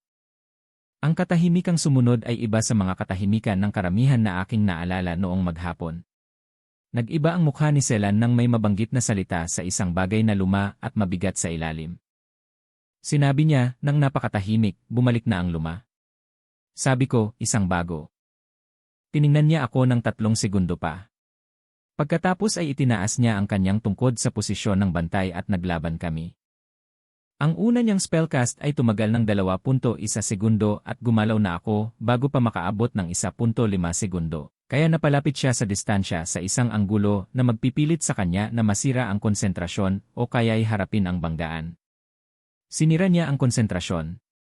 Umatras, nag-reset, at naglunsad ng 3 sunod-sunod na mabibilis na small discharge spell, mga bolang apoy na kasinlaki ng kamao, 0.4 segundo bawat isa, mababang lakas. Tinamaan ko ang una sa braso, health 30 paghahati 100. Naiwasan ko ang pangalawa. Tinamaan ko ang pangatlo sa dibdib, health 21 paghahati 100. Kalmado ang interface tungkol dito. Hindi ako gaanong kalmado. Totoo ang sakit at ang kalusugan ko ay nasa isang mataas na antas na nangangahulugan na ang isa pang malaking tama ay nagtapos sa embodiment na may 30% multa ng na kalakip nito. Tinapos ko ang kalkulasyon sa loob ng 3 segundo. Sapat na siguro ang health ko para sa isa pang exchange. May sapat na mahiwagang kakayahan si Selan para gumamit ng mga rapid discharge spell nang humigit kumulang 3 minuto pa bago naapektuhan ng pagod ang kanyang bilis sa pagcast. Ang 3 minuto laban sa 20 segundo ng natitirang kalamangan ko ay hindi isang panalong equation sa kasalukuyang mga termino. Kaya binago ko ang mga termino. Diretso akong lumapit sa kanya, naglalakad, hindi tumatakbo, sinasadya, kitang-kita, nang walang pagtatangkang umiwas o magkunwari. Tinanggap ang anumang ilunsad niya dahil sa antas ng kalusugan na ito, ang 1 o 2 tama ay walang naging malaking epekto sa resulta. At ang tanging mahalaga ay ang paglapit ng husto para maging maling kasangkapan ang mga mabilis na pagputok. 2 beses siyang naghagis. Parehong nagkonekta. Health 8 paghahati 100. Nasa harap niya ako. Nakahawak ang kamay ko sa kanyang tungkod. Hindi niya kayang sumugod ng matagal dahil naapektuhan ang focus ng paggamit ng spell. Ang mabilis na paglabas ng spell ay nangangailangan ng malinaw na paggalaw ng braso. 6 na pulgada ang layo namin, parehong nakahawak sa isang piraso ng kahoy, parehong hirap sa paghinga. At ang realidad ng sitwasyon ay 10 beses na mas malakas ang mahika niya kaysa sa akin at ako ang kakadaan lang sa 2 spell para makarating dito. Tumingin siya sa akin. Sabi ko, hindi mo kailangang tapusin ito. Anya, pagkaraan ng mahabang sandali, ikaw rin. Binitawan niya ang tungkod. Naghintay ng isang ritmo ang Arena Master, saka ito tinawag. Ang ingay ng mga tao ay hindi ang dagundong na narinig ko pagkatapos ng mga laban ng koponan. Ito ay isang kakaibang bagay, isang patuloy at lumalaking tunog na dumadaloy sa iba't ibang seksyon ng paksyon sa iba't ibang bilis na hindi pantay na nakikilala. Tulad ng paraan ng pagdating ng isang katotohanan kapag sumasalungat ito sa isang bagay na matagal nang pinaniniwalaan ng mga tao. Nakatayo na si Lina. Nakita ko siya sa crowd overlay ng interface na hindi ko alam na umaabot din pala sa mga manonood hanggang sa sandaling iyon. Sabi ni Selan, habang nagsenyas pa rin ang Arena Master, nang mahina kaya ako lang ang nakakarinig, naaalala ng mga duwende ang mga administrator. Matagal na tayong naghintay para sa bago. Sandali. Dapat tayong mag-usap. May mga bagay tungkol sa mga guho sa silangan na kailangan mong malaman. Hindi ko na lang pinansin yon at hindi na lang nagsalita, dahil hindi naman angkop ang arena floor para sa pag-uusap na yon. Iniwan ko ang sagisag na nakatayo sa gitna ng arena habang ang mga tao ay hindi pa rin mapakali, at bumalik sa mesa sa kusina na bahagyang nanginginig ang mga kamay at umiinit ang globo sa ilalim ng mga ito sa paraang hindi pa ito nangyayari noon. Nag-post ang sistema ng mga resulta, pangunahing torneo, kumpleto. Resulta, Nedvie Arcos. Pangkat ng champion. Timbang politikal, ipinagkakaloob. Upuan niya konseho ng interfaction, kinumpirma. Karapatan is ipakikipagkalakal lag neutral na zona, aktibo. Bonus ng A, positibo 4-0. Bonus ng C, positibo 5-0. At pagkatapos, sa ibaba ng buod, isang pangalawang abiso sa ibang format, mas maliit, mas malamig, ang katumbas na tipograpiko ng isang bagay na hindi nais ng sistema na magboluntaryo. Alerto, konseho ng anghang urese, sesyong pang-emergency anay tinugod. Nagdumalo lan ilahat ng tatlong anghang. Dahilan, magkakasama ang karaingan. Pansamantalang pamumuno linay itinalaga, Shaman Vorgak, matatanda ng Weste. Tinatayang mobilisasyong militar, 5 araw ng laro. Tiningnan ko iyon ng matagal. Pinag-isa ko ang tatlong angkan ng Orsi. Hindi sinasadya. Hindi sa pamamagitan ng diplomasya o estratehiya o anumang bagay na kahawig ng isang plano. Pumasok ako sa kanilang arena at tinalo ang kanilang mga mandirigma at ang kanilang kampiyon at sila na mismo ang gumawa ng iba pa. Dahil iyon ang ginagawa ng mga grupo ng mga tao kapag wala silang pinagkakasunduan maliban sa kung ano ang kinasusuklaman nila. 87. C. 45. Balance, 73. Nagdiriwang si Arcos. Naririnig ko ito, nang mahina, sa pamamagitan ng God's gaze na tumatakbo sa likuran, nagbago ang rehistro ng ingay ng lungsod, ang tiyak na pag-angat ng isang populasyon na ngayon lang nalaman na may nanalo ang mga tao rito. Ayon sa mga balitang pampulitika, si Maren ay nasa kanyang opisina na nakasara ang pinto at ang mga kamay ay hindi gumagalaw sa mesa. 5 araw. 5 araw. 3 beses kong ginamit ang mga numero dahil ang unang 2 ay walang naibigay na sagot na magagamit ko.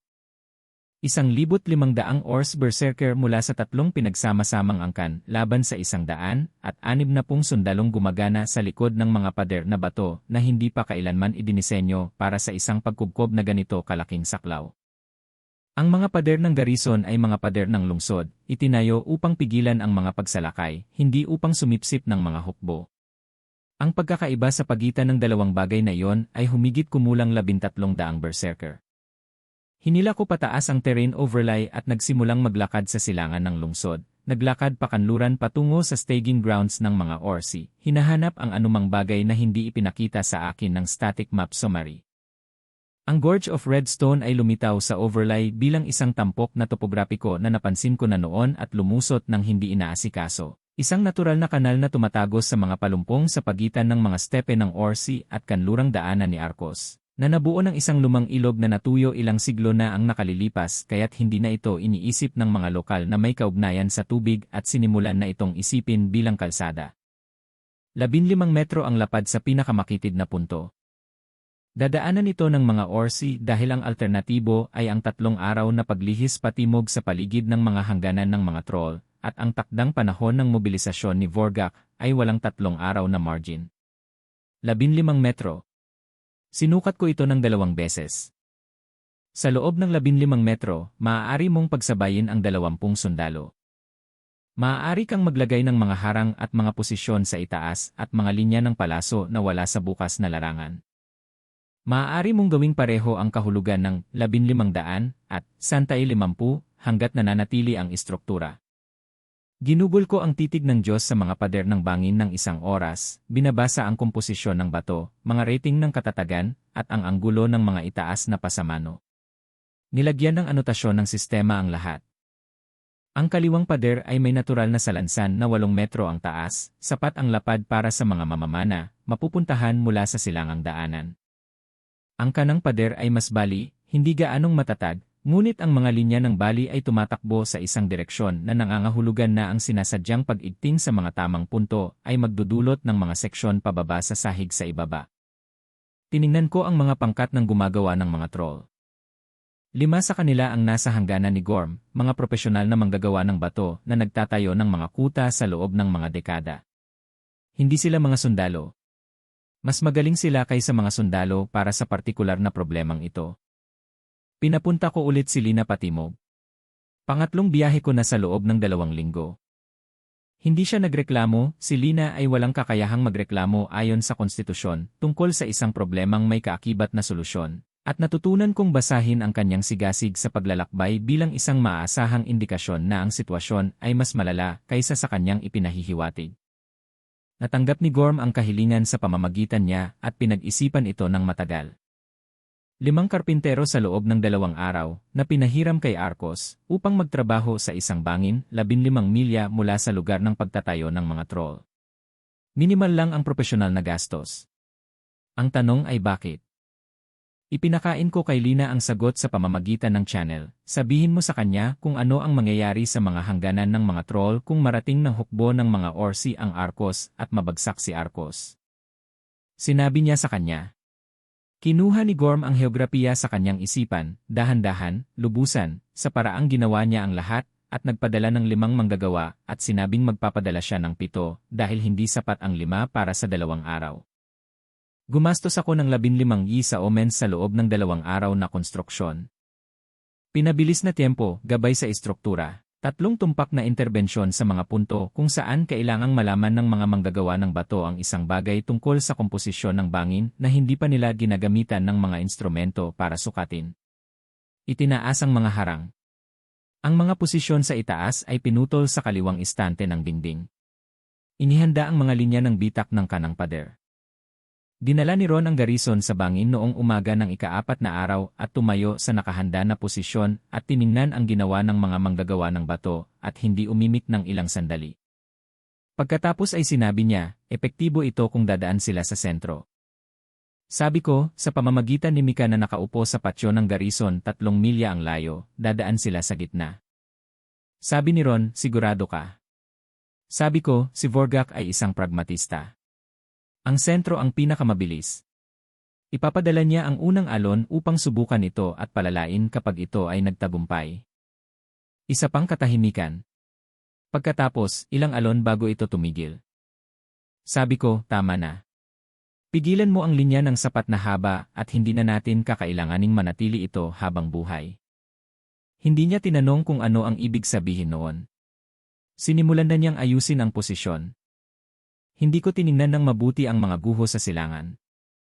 Sadya kong ginawa ang desisyong iyon, 3 linggo na ang nakalilipas, at pinanatili ko ito sa paraang pinapanatili mo ang isang desisyong alam mong pansamantala lamang, iniingatan ng malapitan, binabalikan araw-araw, at hindi kailanman lubos na inaksyonan. Binago ng mensahe ni Selan ang kalkulus. Nagpadala siya ng pisikal na sulat sa pamamagitan ng isang mensahero ng mga duwende papunta sa templo sa Arcos, na naka-address sa Edo, na siyang tila paraan ng diplomatikong komunikasyon ng mga duwende, na ipinadaan sa pinakamahalagang tao sa relihiyon sa pamayanang pupuntahan, dahil hindi na-update ng mga duwende ang kanilang mga diplomatikong protokol sa loob ng 400 taon at wala silang nakitang dahilan para magsimula. Kalahating araw nang hawak ni Edo ang selyadong sulat bago pumunta si Mika sa templo, at iniabot ang kamay niya nang walang sinasabi, na siyang paraan ni Mika ng pakikipag-usap kahit alam na niya ang kailangan ko bago pa ako magtanong. Maikli lang ang sulat. Ang sulat kamay ni Selan ay yung tipong nagmumungkahi na isang taong natutong sumulat bago pa man umiral ang kasalukuyang mga kumbensyon sa pagsulat at hindi kailanman nag-adjust, angular, tumpak, bahagyang mali sa mga paraang pare-pareho sa halip na pabaya. Sabi nito, ang mga guho ay hindi mga guho. Ang mga ito ay isang sistema ng imbakan. Ang nakaraang administrator ay gumawa ng 7 instrumento bago nagyelo ang mundo. Sinira namin ang 2. Ang iba pang 5 ay nasa loob. Ang isa sa mga ito ay hindi isang instrumento. Binasa ko ng 3 beses ang huling pangungusap. Ang isa sa mga iyon ay hindi isang instrumento. Ibinaba ko ang sulat at iminulat ang tingin ng Diyos sa mga guho sa silangan. Iniwasan kong tumingin ng mabuti. Tumingin na ako ng mabuti ngayon. Ang istruktura ay natutukoy sa overlay bilang isang bagay na pinagtutugma ng aking isipan sa inabandunang arkitektura at mga filing ng naayon, mga pader na bato, mga gumuhong seksyon, mga tinutubuan ng malalaking daan. Ngunit ipinakita ng nakapatong na larawan ang hindi ipinakita ng biswal, ang bato ay hindi basta-basta. Ang pagguho ay hindi isang pagkabigo sa istruktura. Ang ayos sa ilalim ng pinsala sa ibabaw ay hemetriko sa paraang hindi dulot ng natural na pagkasira, na nakaayos sa paligid ng isang gitnang silid na itinatago ng lupain mula sa paglapit sa tatlong panig. Sa gitnang silid, 5 bagay. Lumitaw ang anotasyon ng sistema sa tabi ng bawat isa. 4 na mababasa, artipakto, nakaraang tagapamahala. Klasifikasyon, instrumento. Kalagayan, hindi natinig. Ang 5 babasahin, entidad na unang tagapamahala. Klasifikasyon, inalis. Kalagayan, nilalaman. Matagal ko iyang pinag-isipan. Hindi isang artifact. Isang entity. Nakatago. Hindi pa ito ipinakita sa akin ng sistema noon. Binalikan ko ang aking mga talaan ng obserbasyon, itinatala ng titig ng Diyos ang tagal at pokus ng bawat sesyon, at nakumpirma ko, hindi ko pa direktang itinutok ang titig ng Diyos sa gitnang silid. Tiningnan ko ang mga guho mula sa paligid. Nabasa ko ang mga summary flag ng sistema. Hindi ko tiningnan kung ano ang nasa loob. Ang sinasadyang pag-iwas ay lumabas na isang kakaibang uri ng pagsusuri. 3 linggo na akong hindi tumitingin sa isang bagay, at ang isang bagay naman ay naroon pala sa buong oras. Sinuri ko ang pang-4 na artifact, yung malamang na tinutukoy ng tala ni Celan, yung hiwalay na minarkahan ng system sa dormant cluster na may karagdagang notasyon, status ng activation, bahagi. Natuklasan din ilabas ng impluensya. Ang mga nomad. Nabanggit sila ng sistema sa unang buod ng katayuan, isang maliit na populasyon na hindi kabilang sa paksyon, palipat-lipat, na kumikilos sa silangang kabundukan. Narating na nila ang mga guho. Natagpuan nila ang mga bagay sa loob. At isa sa mga artifact, ang isa na ngayon ay may anotasyon na partial activation, ay tila natagpuan ang mga ito pabalik. Ang bato ng pagsupil. Isinalin ng sistema ang pangalan mula sa mga inskripsyon ng guho kasama ang katangian nitong kawalan ng komentaryo, ang paraan ng pag-uulat nito ng lahat, na para bang ang pangalan ay hindi naiiba sa isang katangiang geographical o isang kalakal sa halip na isang paglalarawan ng kung ano ang ginagawa ng isang bagay sa mga tao. Ang tingin ng Diyos sa kampo ng mga nomad, 43 individual, na ililipat na pamayanan, silangang kapatagan 7 milya mula sa mga guho. Lumilipat sila. Pakanluran. Sa isang pormasyon na hindi katulad ng paggalaw ng mga nomad, masyadong masikip, masyadong pare-pareho, ang partikular na geometriya ng mga taong ang individual na nabigasyon ay napalitan ng isang direksyon. Patungong Arcos. Mula sa silangan. 1500 orsi mula sa kanluran. 43 nomad mula sa silangan. Parehong gumagalaw. Isa ayon sa gusto, isa ay hindi. Doon na bumagsak si Mika. Automatikong bumalik ang tingin ng Diyos kay Arcos, may proximity alert ang sistema para sa mga ahente, isang feature na hindi ko alam hanggang sa sandaling ito ay nag-activate. Nasa daungan si Mika, kung saan siya nagpapalipas ng umaga, at nasa lupa siya, at nasa tabi niya ang mananahi na siyang ina niya, at iniulat ng interface na tumataas ang kanyang neural sensitivity rating sa paraang wala akong reference category dahil ngayon ko lang ito nakitang ginagawa iyon noon. Isang boses. Hindi akin. Parang mas luma, sa channel kung saan ko nakausap si Mika dati, yung direktang linya, yung pintong madaling bumukas, na tila bumubukas mula sa magkabilang gilid. Nag-post ang sistema ng alerto sa parehong code format gaya ng dati, na kahit papaano ay lalong nagpalala pa nito, alerto, natuklasan yan external intrusion, direct channel, ahente, Mika. Pinagmulan na unang administrator. Katayuan, aktibo. Antas ng banta, kritikal.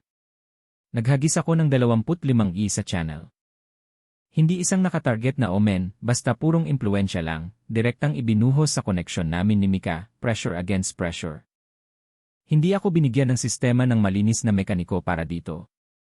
Binigyan ako nito ng cost counter, resistance rating, at katumbas na gamit ng 2 kamay na nakasandal sa pinto. Itinulak ng nakaraang administrator. Pinigilan ko.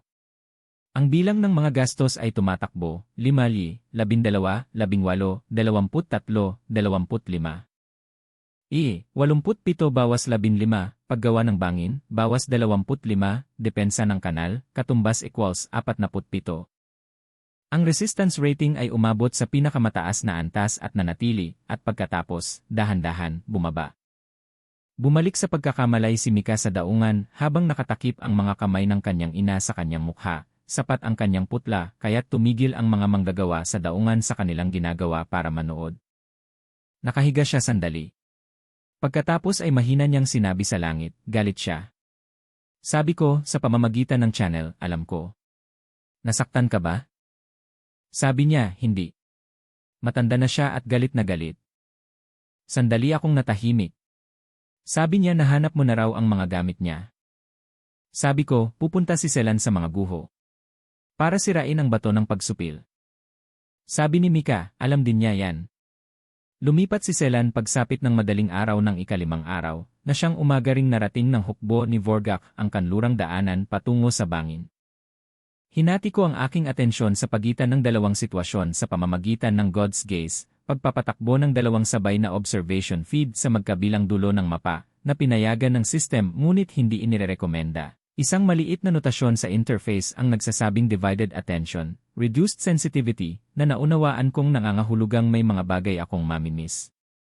Tinanggap ko iyon at pinanood ang dalawa. Sa bangin, naitakda na ni Ron ang posisyon. 160 sundalo sa isang 15 metrong kanal, ang kaliwang istante ng dingding ay may sakay na 40 mamamana, ang mga linya ng bali ng kanang pader ay nakahanda at naghihintay. Tumayo si Vorgak sa unahan ng 15 mandirigma at tiningnan ang nakahanda ng posisyon mula sa layong 400 metro at hindi gumalaw sa loob ng 6 na minuto. Alam niya. Hindi siya nagulat. Pinagpapasyahan niya kung papayagan ng timeline ang pagliko patimog. Hindi at alam din niya yon. Siya ang nagpadala ng unang alon. 50 berserker, Red Fang, mga miyembro ng angkan ni Varek, mabibilis. Ang parehong profile ng unit na natalo ko sa arena, ngunit kumikilos dito sa isang channel na ganap na nag-alis ng kanilang kalamangan sa bilis tulad ng pag-alis ng mabibigat na baluti sa arena sa pamamagitan ng pagtitiis. Ang 50 mandirigma sa isang 15 metrong kanal ay ibang problema kaysa sa 50 mandirigma sa isang bukas na larangan. Tinamaan sila ng mga mamamana sa kaliwang istante mula sa itaas bago pa man umabot ang unang alon sa barikada. Hawak ni Ron ang gitna. Ang mga posisyon ng mga karpintero sa itaas ng kanang pader ay naglunsad ng mga inihandang bahagi ng bato sa 5 minutong marka, hindi ang mismong pader, hindi pa sa ngayon, kundi ang mga paunang pinutol na bloke na inilagay ng mga manggagawa ng GORM sa loob ng 2 araw na palugit ng konstruksyon. 19 sa 50 ang nakarating sa barikada. Nanatili ang barikada. Ang pangalawang alon ay 100. Nabasag ang barikada sa kaliwang sanga. Naglipat si Ron ng 3 mandirigma para makabawi, ibinigay ko sa kanya yon sa pamamagitan ni Mika, ang eksaktong lokasyon ng bitak bago ito naging butas. Nanatili ang barikada. Ang ikatlong alon ay 200. Tumigil na sa pagsubok si Vorgak. Sumuko ang kaliwang saliw. Dumaan ang mga orsi sa butas, 6 sa kanila, pagkatapos ay 12, at si Ron ay nasa butas kasama ang 4 na mandirigma na pinakamalapit sa kanya at hindi ito sapat. Pinindot ko ang sagisad. 20 siye. Madilim ang bangin kumpara sa arena, maulap na kalangitan, nahaharangan ng mga pader na bato ang liwanag. Lumitaw ang avatar sa butas, at ang 6 na orsi na nakadaan na rito ay tumingin sa taong lumitaw sa harap nila na may partikular na ekspresyon ng mga mandirigmang ipinakita lang sa kanila ang isang balakid na hindi pa naipaalam sa kanila.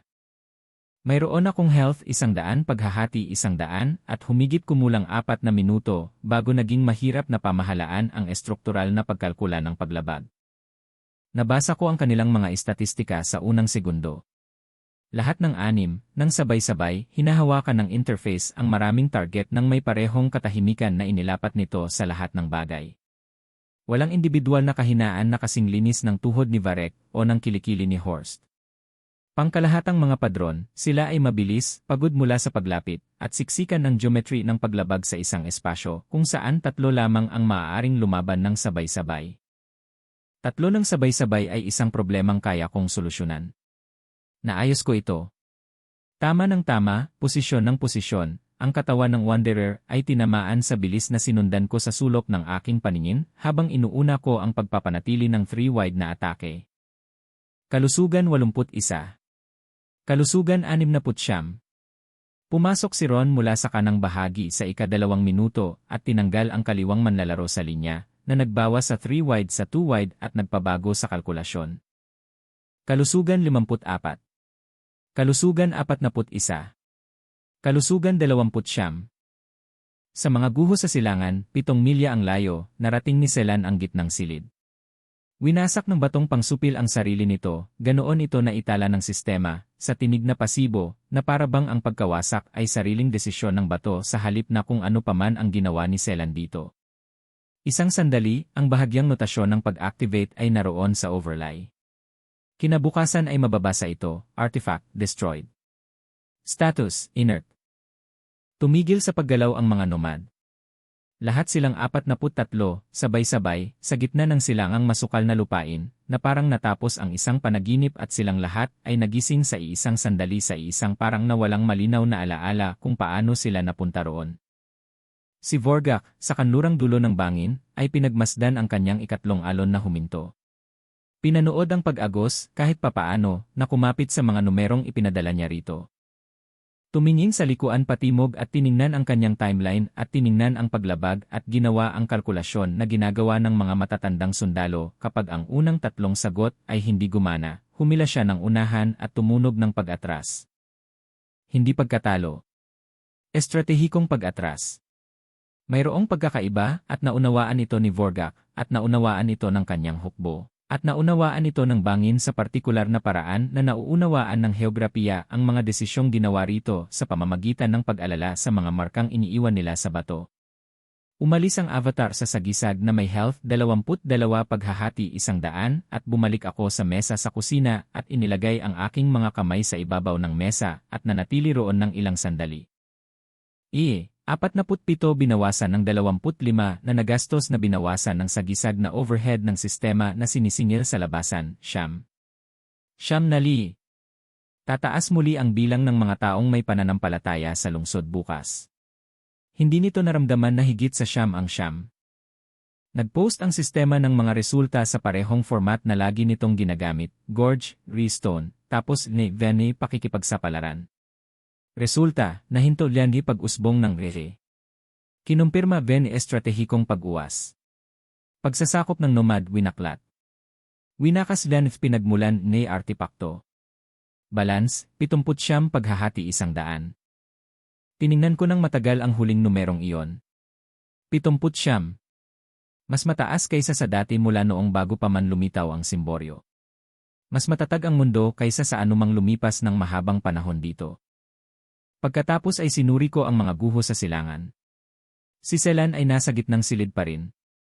Ang 4 na natitirang natutulog na artifact ay naroon at buo. Ang entidad na nasa ika-5 posisyon, ang klasipikasyong contained, ang inalis ay naroon at buo. At ang notasyon ng katayuan nito ay nagbago na. Hindi na nito mababasa ang contained. Mababasa rito, hindi alam.